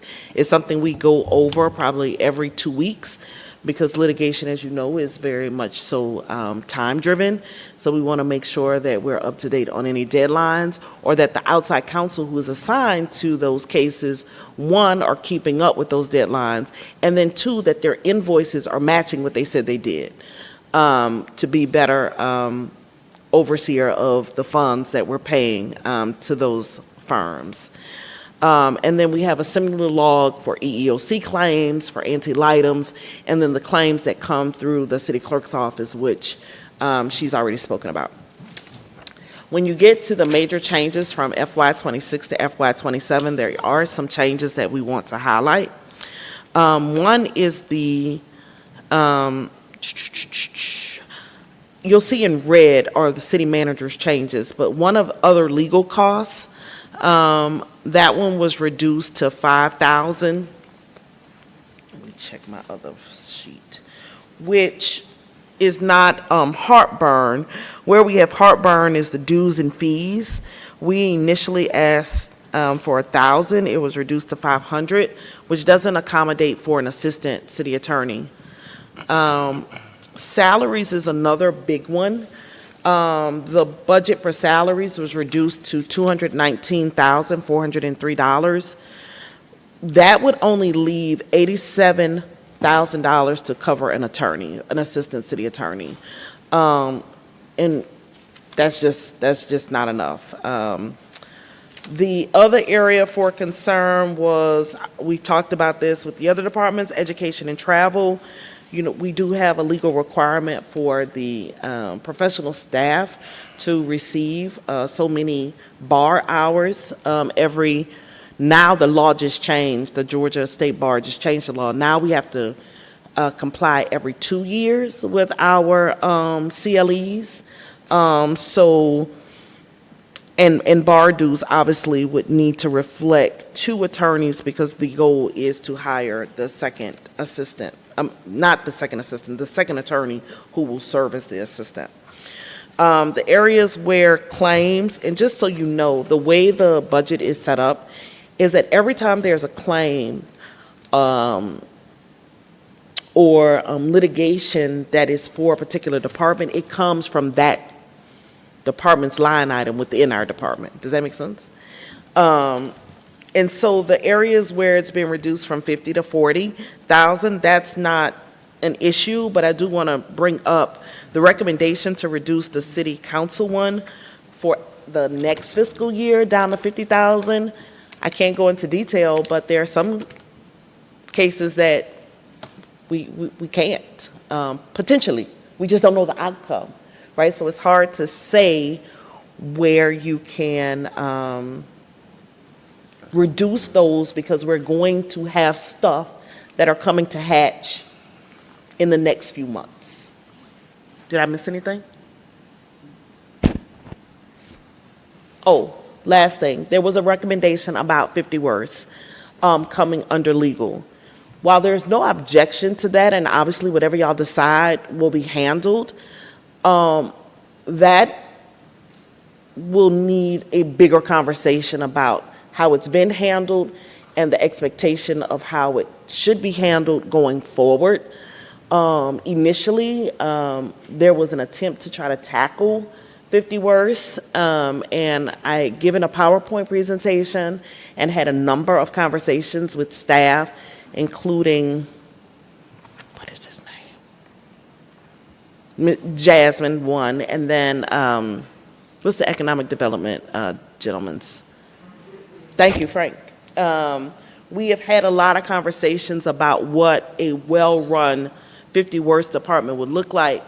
And so I certainly would want to have conversations with you all, the city manager, and anyone else that has a hand in that, to discuss what that will look like to ensure that the program is well-run. We did reduce, this is the last point I'll make that I made a note on.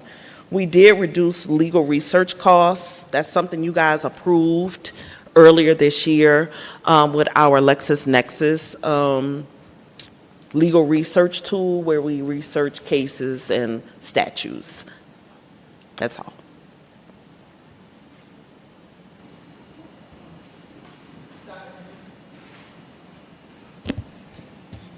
Thank you. I just want to make sure that I understand. So I understand we can't go into detail.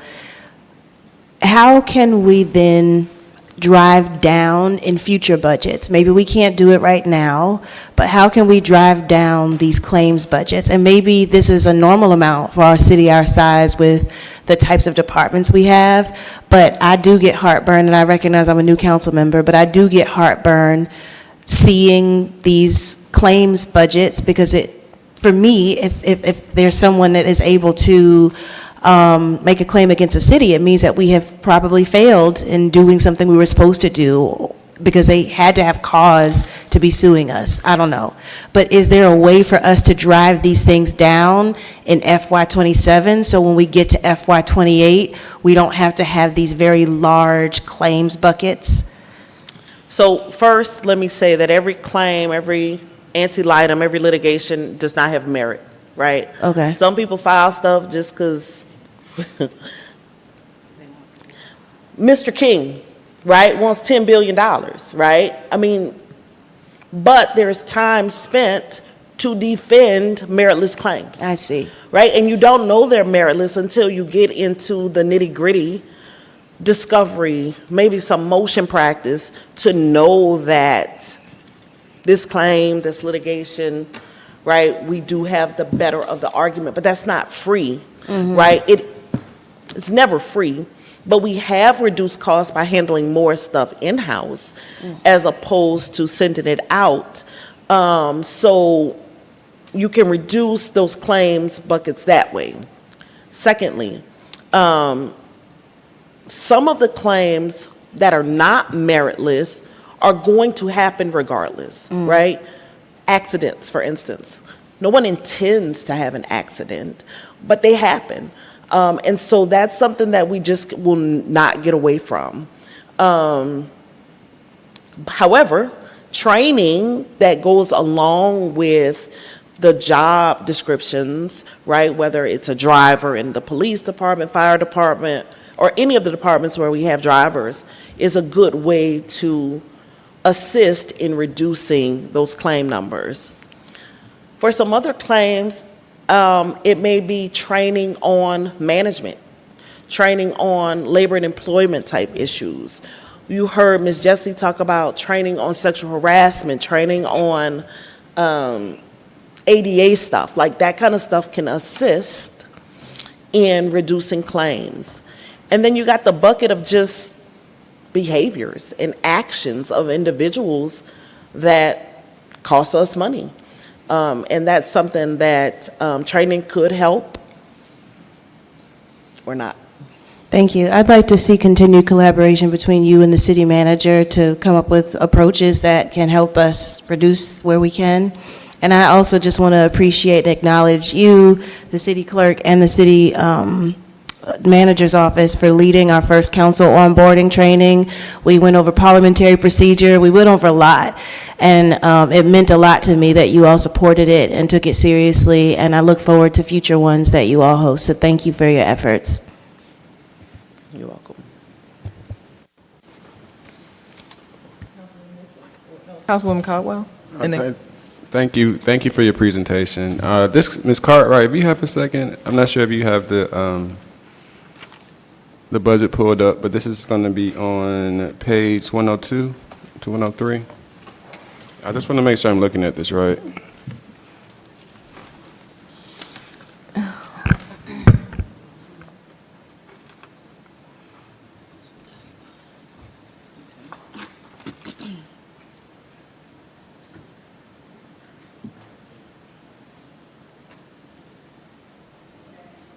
Okay, so where it says legal and other attorneys, I just want to make sure I'm getting this correct. So from 2024 to 2025, the amount was $764,000. Then I look at the actuals for 2026, it came out to a little bit over $1 million. Correct. Okay, so that's how much we actually spent that year on, I guess, outside attorneys. And then when I look at what's proposed this year, it's back up to 1.7 million. And that's about a $700,000 difference. Right. That's what was requested by the department. Okay, so when I did talk to other attorneys out there, they said the city this side probably should not be spending that much on outside attorneys. I know Madam City Attorney just talked about oversight of how much are we giving these outside attorneys. So let me jump back a little bit, because I don't think we actually had a meeting with the legal department. It got canceled. I don't know why. But so in my experience working with the legal department, I don't typically change the legal department's budget. I usually keep it the same unless they tell me something different. And so I think that's what happened. I carried over the amended budget from last year over to this year for the new year, the 27. I was saying from the activity in 2024 to 2025, that's about $1 million difference. I'm sorry, I can't. I'm sorry, so the activity from 2024 to 2025 and what's proposed this year is about $1 million difference. Correct. But I've spoken with the legal team before in the past, so they never know when they're going to have a claim. And then when I had another attorney look at this, they said a city our size should probably not have that much money. I mean, you can always make amendments, I'm assuming. But right now, we're trying to find money. Right. And I see about $1 million or $700,000 right here. Right. And typically, let's see let me pull it up on my actual BSNA if you don't mind, so we can actually see what those actuals look like year over year. Yeah, that would be interesting. While you're pulling that up, Councilman Mitchell, let me clarify one thing, or two things. First, the meeting got canceled because it was told to us that we didn't need a meeting because they were just going to carry over the numbers from the previous year to this year. The other issue you're seeing here, you're not comparing apples to apples. The first column is 2024, 2025 activity. And then the next column is not 24, 2025 actuals. It's 25, 26 actuals. So I'm not sure where the column is that shows the actuals for 24, 25. Well, I mean activity, but the actual, so I misspoke. So 2025, 2025, 6 actuals is $1 million. Right. So I see a $700,000 difference in what actually was spent and what was proposed. Right, so yes, it was, what was actually spent in 25, 26 is $700,000 less than what was budgeted. Look at the second and third columns. The budget for 25, 26 is $1,750,000. So we spent. But the actuals were only $1 million. Yeah, that's my point. So that if that's an extra $700,000 that, and she's about to give us a historical picture of what it looks like. Can you see it the on years screen? before. But what I'm saying is that's an extra $700,000. So you're saying so I think your point is why ask for so much more if you only spend $1 million? Yes. And my answer to that is somewhat of what I said to Councilmember Hemming. The activity, the actions, and the behaviors of what we've seen has increased. And that's probably the most I can say without talking about specific cases outside of executive session. Okay, I just know, I don't think we were as embattled as we were probably a couple of years ago with the missing money and the lawsuits and all that kind of stuff. Well, you didn't pay lawyers for that. You paid auditor. You paid Plant Moran for that. Mm-hmm. But I know we're not halfway as embattled as we were. But we're trying to find money somewhere. I'm just saying our actuals from last year is about, and that's a lot of money that's not being used, that could be used for something else. And that's my only point. But thank you, Ms. Cartwright. This is helpful.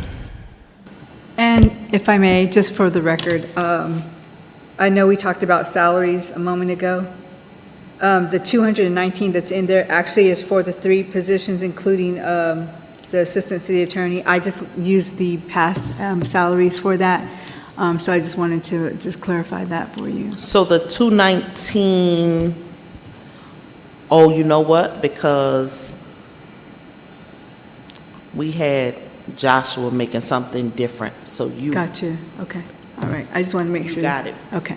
Was there a $5,000 retainer for, I think, your company? Is that still in here?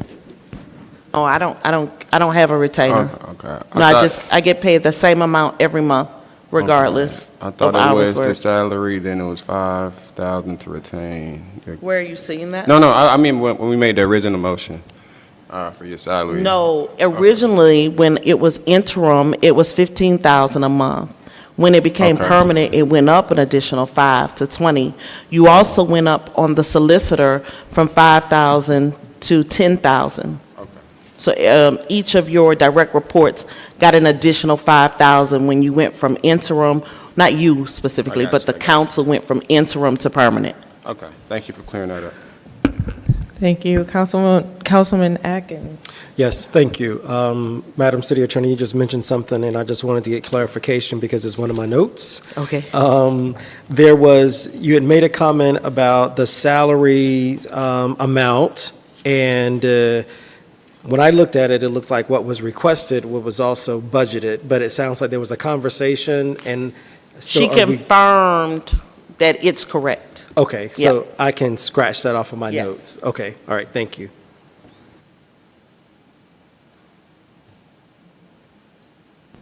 All right. Thank you, Madam City Attorney, for You're your welcome. presentation. And now, through,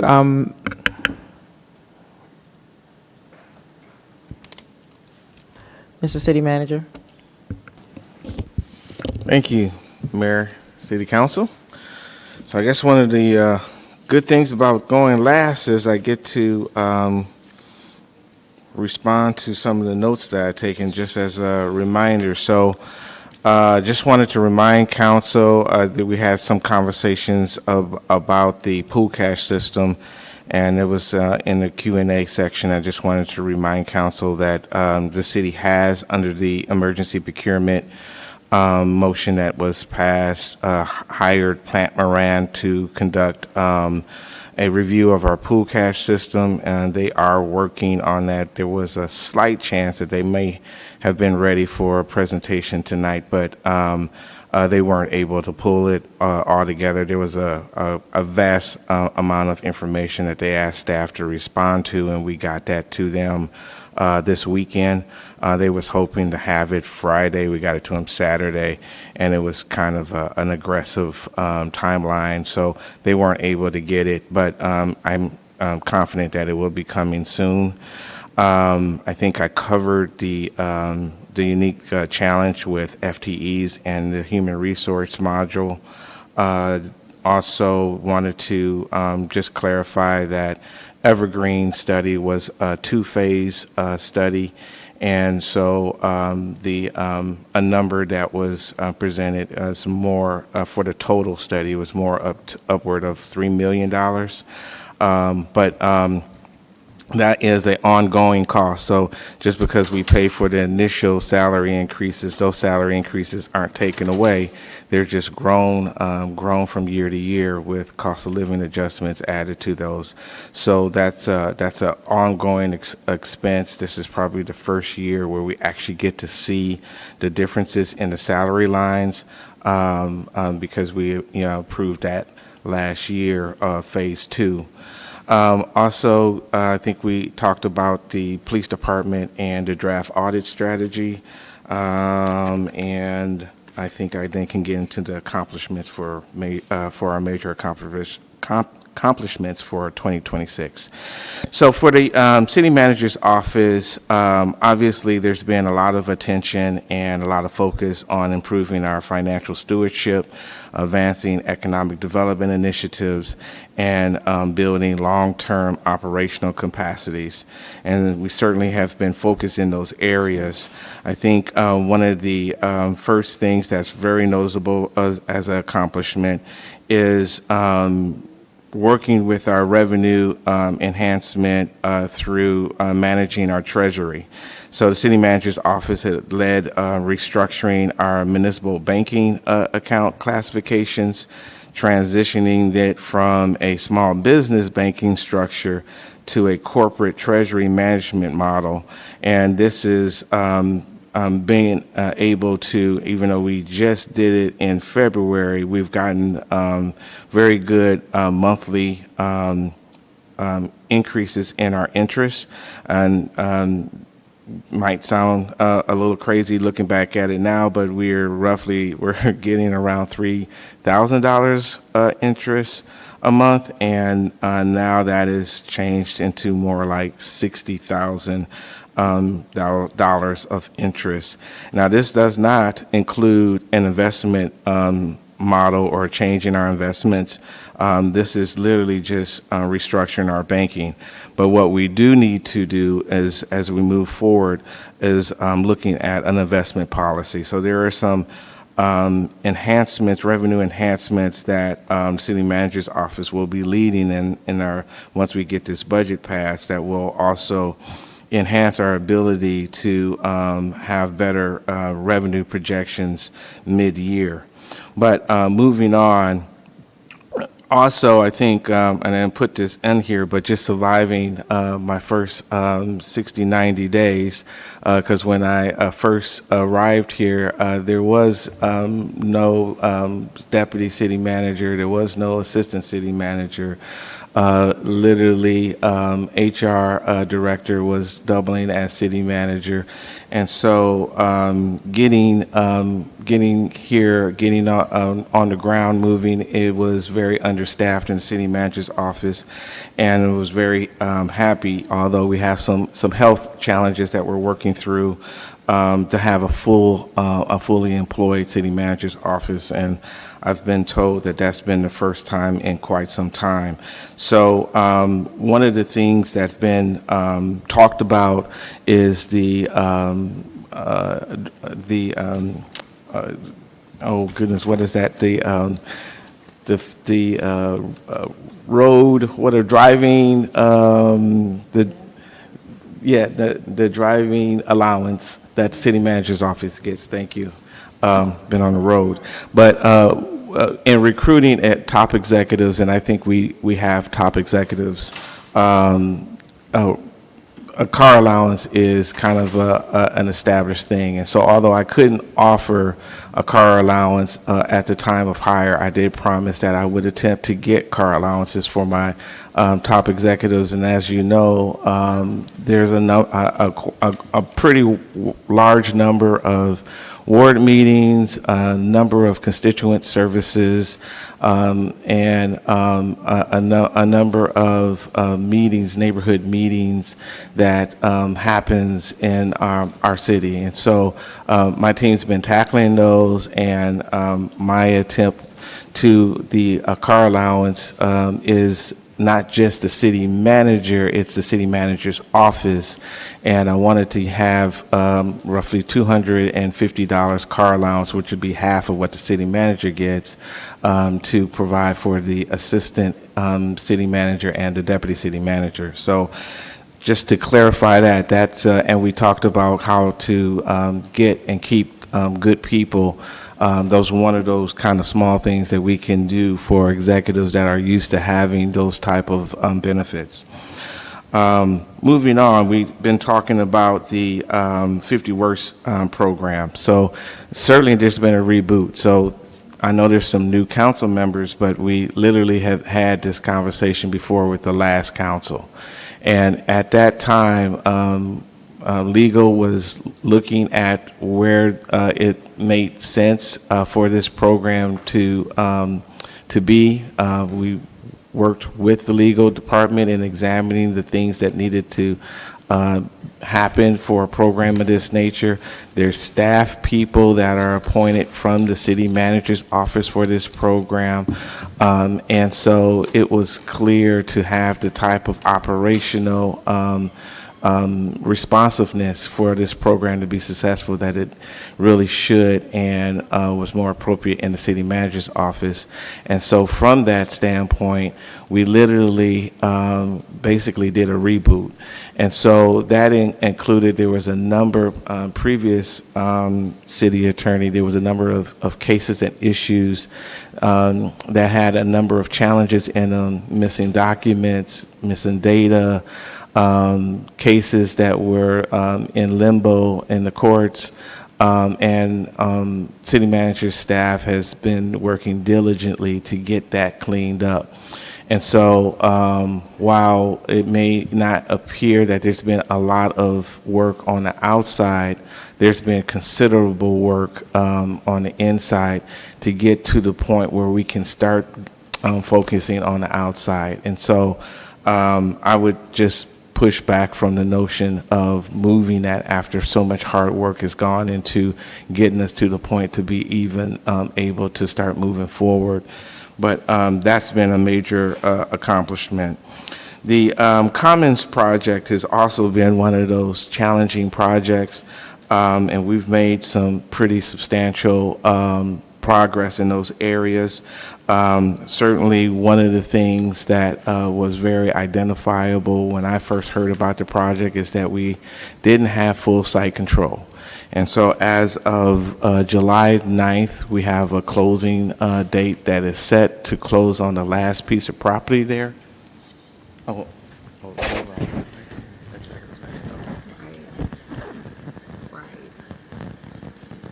okay, thank you. Thank you, City Attorney, keep me on track. And so there's been some exciting developments with that project. Ridge Road intergovernmental agreement, that was also a issue that was languishing through the city manager's office leadership. We were able to find materials that made that project cost effective and worked with the South Fulton to bring together an IGA that came together and was approved by City Council. And that was also a project that was languishing. Another project that had its challenges was El Circle. While I can't take full credit for that, but we definitely advanced working with the citizens, working through some of the challenges. That was also a project that was languishing, working to, okay. So was some developments on that project as well. There were some also other things that came out of that project, and that was looking at the development of how we handle dangerous trees. And so there was a citizen, Miss O'Neill, who was next to a property that was unattended to, didn't have any structures on it, but had a number of dangerous trees on it. It also was languishing because of the uncertainty, because of the vacant property. City manager staff worked through identifying where those property owners were, and was able to work actively through utilizing our 50 Worst program to get those dangerous trees addressed.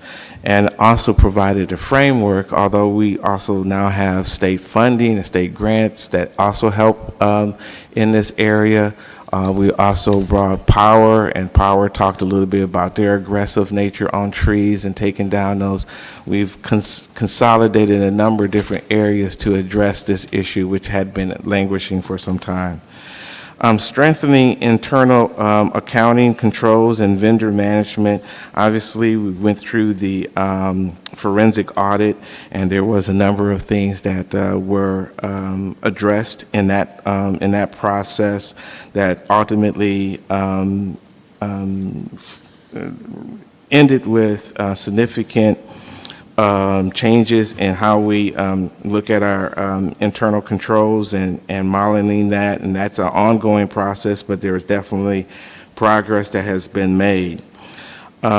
We've been talking a bit about the council events, and so as you may recall, that was kind of something that was dropped on the city manager's office as a part of the last budget process.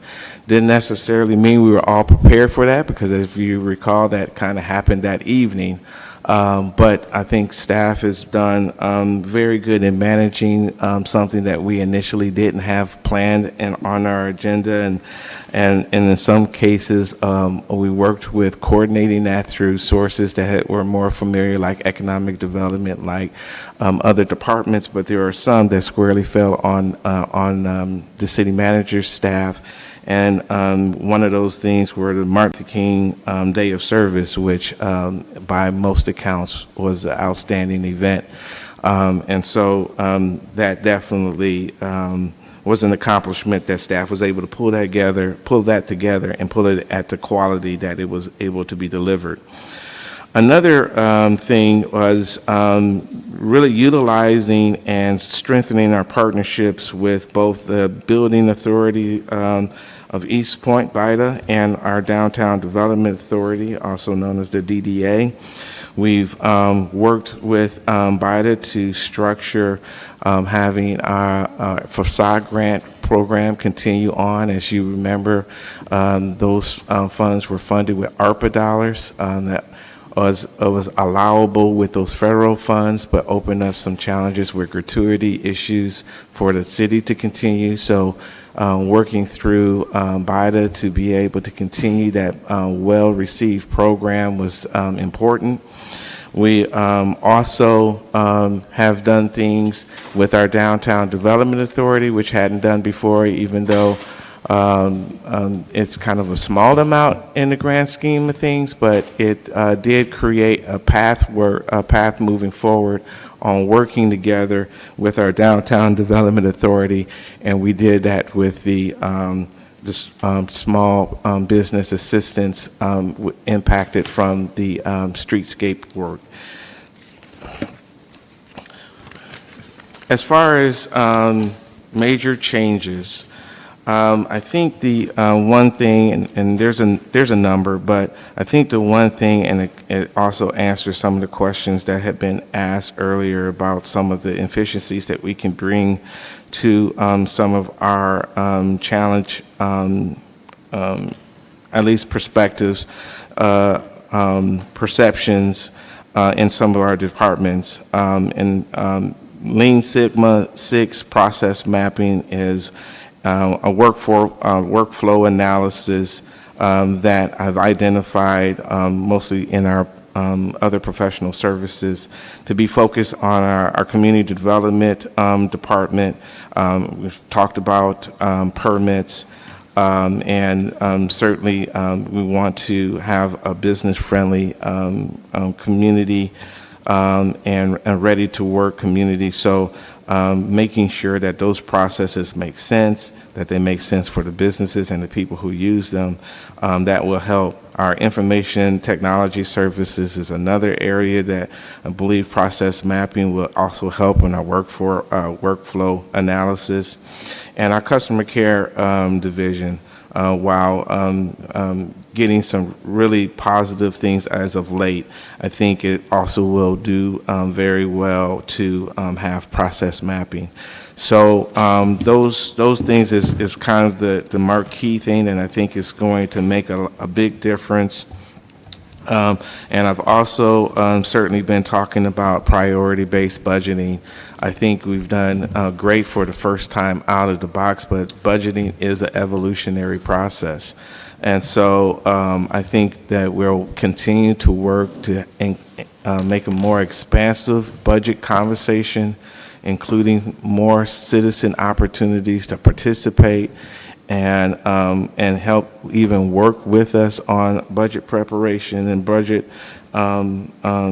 strategy and communications. So those are also things that we'll be looking to highlight in 2027. Some of the other proposed strategic projects for 2027, we certainly want to really work through developing our internal auditor position and get a handle on our risk management. There's been some things that we want to really focus in on. That kind of alludes to some of the earlier conversations about our exposure. And I think another opportunity is to build upon our legislative priorities platform. So we've been tying in our departments a little bit more than at least in recent history with our lobbyists. And I think ultimately this year we're going to look to bring council through developing legislative priorities. and talked to both state and our federal lobbyists. If we have legislative priorities, it gives them quick and easy talking points and opportunities to take advantage of legislative opportunities that present itself during the year, even though they may not be something that is on the agenda of our elected officials at the moment or at the beginning of the session. So those are things that I've identified, and I think that's all I have. Okay, Councilwoman Martin Rogers. Yes, and Madam City Clerk, thank you. In brief, I'm just going to share a few facts about what was just presented. And the first fact is funds were budgeted for the 50 Worst Properties initiative last year, and there was plenty of opportunity for us to reboot the program then. The second thing is the Commons project is still a work in progress. But what I want to hone in on is the Ridge Road and Ale Circle project, which took over 100 emails to the city manager's office to follow through. I brought that initiative, countless emails to the city manager's office, so I don't know how this would be a major accomplishment for you because there are over 100 emails on both of those. And due to the obstacles from your office and a former council member, that was a labor of love in which I had to ask residents from the Williamsburg community to successfully advocate for the completion of Ale Circle, but then Ridge Road, Councilmember Helen Willis had to come before this council and advocate not only for the project, but because there was a special needs child involved. So, you know, that took over 100 emails to get done, Mr. City Manager. Number two, the car allowance and technology needs to be removed from your budget. These items are in your contract. I've said that before. But when I asked you about it before, you said, oh, it was left over from the previous city manager's budget. So I go to the 2026 budget, and those items were not there. It was just a car allowance. So the fact that that is in your budget, it is illegal. You have a contract with the city of East Point. We addressed that in your contract, so I'm going to ask that you remove those items from your budget. But what is also concerning for me is that right in that breath or right in that moment just a few minutes ago, you took out a program that helped the residents of this city from the Office of Empowerment, but you're asking for a car allowance? No. I mean, I could tell you right now the answer is no for me. We had the Office of Empowerment stand here and talk about the countless families that she assisted with utilities, homelessness, or being displaced, and you have a car allowance in your budget. Number three, the Martin Luther King, that was a directive given to you via email by another council member that was never brought before this council. So that Martin Luther King event did not take a vote of council. At this point, the hour is getting late, but I did address these concerns in an email to you and mayor and council, but I'm going to also need you to itemize the salary and wages in your budget because per the city charter, we have a deputy city manager, and I do know that there was a budget amount for last year for an assistant city manager, but again, I'm going to ask that the salaries and wages in your budget be itemized. Thank you. Sorry, was there a question in that? No, I just Okay. wanted to state the facts for the record. There's no question. Thank you. Councilwoman Caldwell. I do have a question. At the beginning of this budget process, there was a lot of discussion around deficits, and as a result of the deficit, there was additional discussion around the need to increase every way that our residents are currently paying the city. And so I'm a little surprised to not see that highlighted here. Can you tell me where things stand with this deficit? Have we been able to prove, confirm, validate this deficit? Because there's a lot riding on the potential of a deficit. The department, as Councilmember Martin Rogers mentioned, was removed because of the tight constraints and the deficit. And so there's a lot coming behind that, and I still haven't seen the validity of a deficit. Thank you for that question. So, and I will invite the finance director if she wants to also join in on this. But let me be clear. So when we present a balanced budget, we have to balance it by all of the different funds.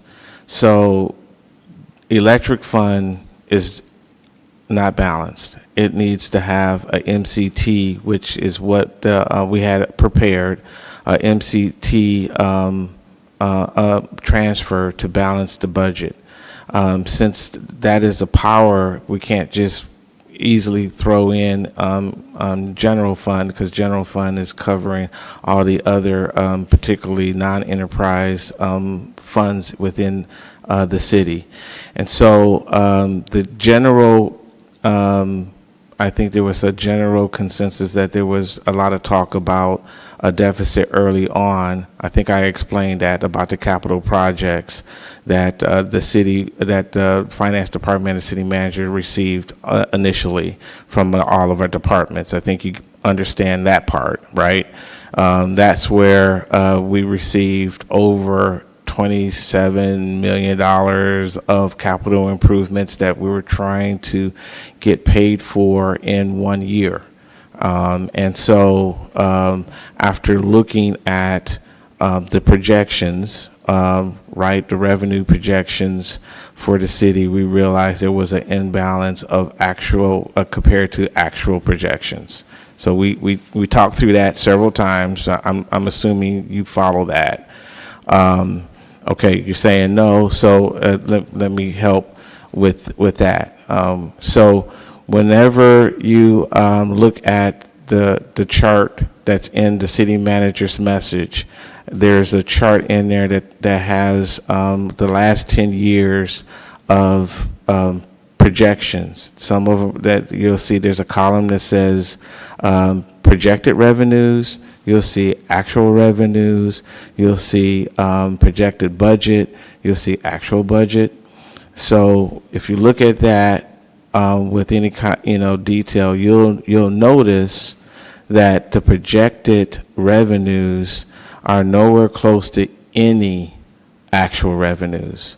And so the significance of that is if you are projecting a budget that is reflective of of revenues that are not actual, that are nowhere close to actual, and you begin to spend with that idea, you're spending based on money you don't have, right? And so what happens is when you go over, you have to find some kind of way, because you cannot submit a budget that is not balanced to the state. You have to find some kind of way to balance that budget at the end of the year. And what has been happening is that that there has been a practice of balancing the budget at the end of the year by utilizing fund balance. And fund balance is also, you can call your rainy day fund, or you can call it unassigned funds. You can also call it restricted funds, because there's a stabilization policy that the city has set up that has basically said in these enterprises, we should not go below these numbers because this is what we identify as a healthy fund. And so if we go below those numbers, that means we're using and spending at a rate that's not sustainable, right? And so we've had a practice of going into fund balance at the end of the year, and that has created uncertainty in our pool cash account. So I say all of that to say is that this year we didn't just simply say, hey, guys, this is what all we want, all we need, and all we want, and it was roughly around $27 million. We didn't just say, hey, let's project an additional $27 million, and then let's just go through the year and see where we stand at the end of the year. We didn't do that. We said, no, this is what actuals are. This is a solid trend analysis based on our actuals, our actual revenues. We looked at the growth from year to year and within the last 10 years. We made an estimate on what's going on in the overall marketplace, and we said this is a reasonable number. And frankly, might be a little more conservative, but we wanted to make sure that we didn't continue the activities that had got us into such uncertainty with our pool cash system. And so that, by doing it, being realistic on our projections, that means that our ask was imbalanced. Our ask was higher than what we assess of real dollars coming into the city. That imbalance was a large number, and I don't have it offhand, but I think there was 27 million or something was passed around, because I had a conversation with my staff and said, hey, sharpen your pencil some more so that we can close that gap, and that wound up getting out and misconfused in the media, whatever, right? And so that was put out there. But what we were really saying was our capital projects have to be managed in a way that we utilize our 5-year outlook, look at logistically what we can get done in the next 12 months, and then make decisions to manage through our limited resources, like every budget should do. And that's exactly what happened. That's the first deficit. Now the real deficit, and I say deficit imbalance, however, that's the first perceived deficit that was put out there. But a real deficit is when we go into operations, and in this case, the electric fund has a deficit. Now, we already know a number of factors. We already know that the electric fund has not held to a standard rate, right? We already know we've been suppressing those rates by not fluctuating like it was originally set up to be. And ECG already said that we're losing revenue somewhere from 1.4 to 1.9 million a year. We already know that. So that's one thing. We already know we haven't been collecting the way we should be on our utility bills. Customer care has showed us that. We already know that we have capital improvement work that's being done. ECG showed us that we overprojected that. Like if we overprojected on one thing, that's probably a practice we've been doing other places, and we overprojected on our capital, on our revenues to pay for the capital that we've already engaged in. And so those things, collaborating and stacking on top of each other, creates an imbalance. So we asked for MCT funds, and the reason we asked for MCT funds and not normal enterprise reserve funds is because MCT funds have a certainty. Like, we have not gone into that. Unlike the reserve funds that have been used to balance the budget for years, MCT funds have not been touched. So I can talk with certainty to close these budgets for this current year and for our next operating budget, which is 2027 year. I can speak with certainty that the transfers that would have been brought to you, that have been put on hold to be approved with this budget, are solid numbers. Those deficits are real. Can I get a point of clarity? Sure, yes. So a couple of things. It sounds like that you're describing two deficits, and one is based off of projections and actuals. And I just want to, the first point of clarity is a projection is just that. It is a projection. It's we believe we are going to bring in this amount of revenue this year. The intended process is when you see that that is changing or that is not happening, that you amend, you do a budget amendment to say, hey, we're not tracking, we're not on track to bring in these revenues, and so we need to make some adjustments. That's typically how the process works. So yes, the projections may be off. The other piece is, in just last year, of course, this is my first year on council, but I remember discussions about revenue source or revenue being added to the budget to the tune of $30 or $40 million for the recreation facility, but there was no funding source there. And that was something that was based, and this, Ms. Cartwright also mentioned this in the last meeting, that, yeah, that was 30, 40 million added to the budget with no funding source. So we over projected last year just in that sense by adding that recreational funding there when we didn't have a funding source. So yes, taking those things out would be important, and yes, we would need to do that. But it sounds like you're mentioning the $27 million deficit is based on projected amount, and then there's a real deficit amount that you're speaking of. What is the dollar amount associated with that?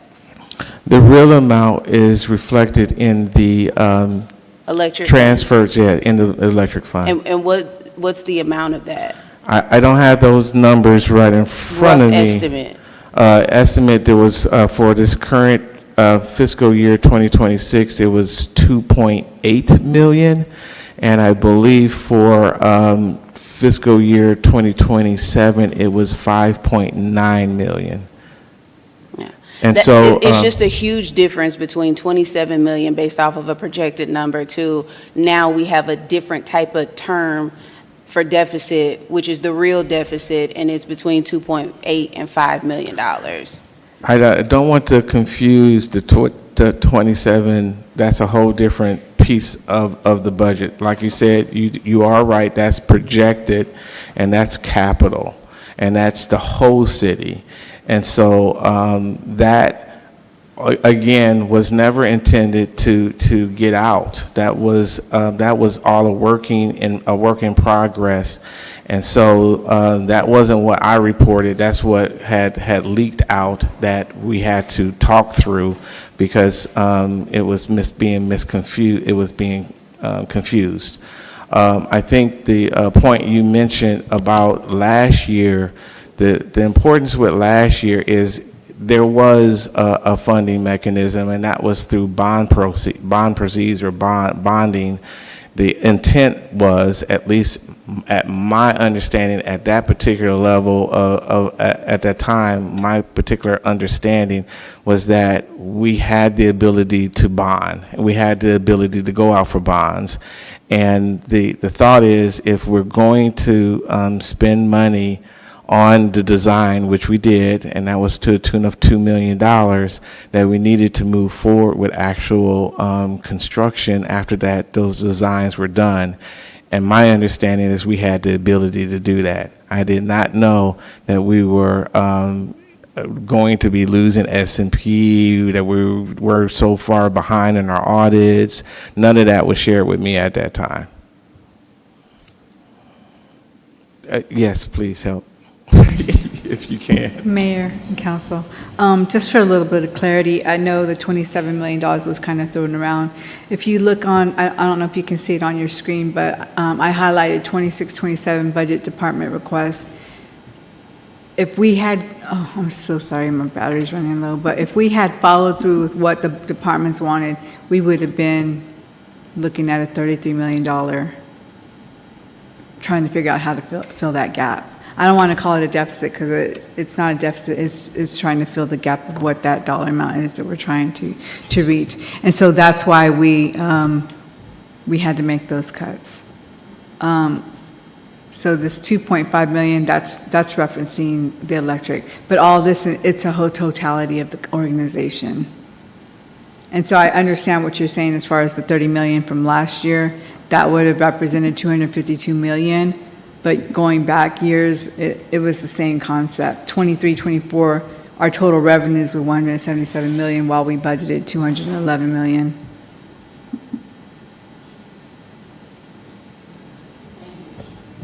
Thank you for your response. Council, is there any other questions? No? Okay. I need a motion. Oh, do we have anything for executive session? Okay, nothing for executive session. All right. Madam Mayor, Madam move we Mayor, adjourn.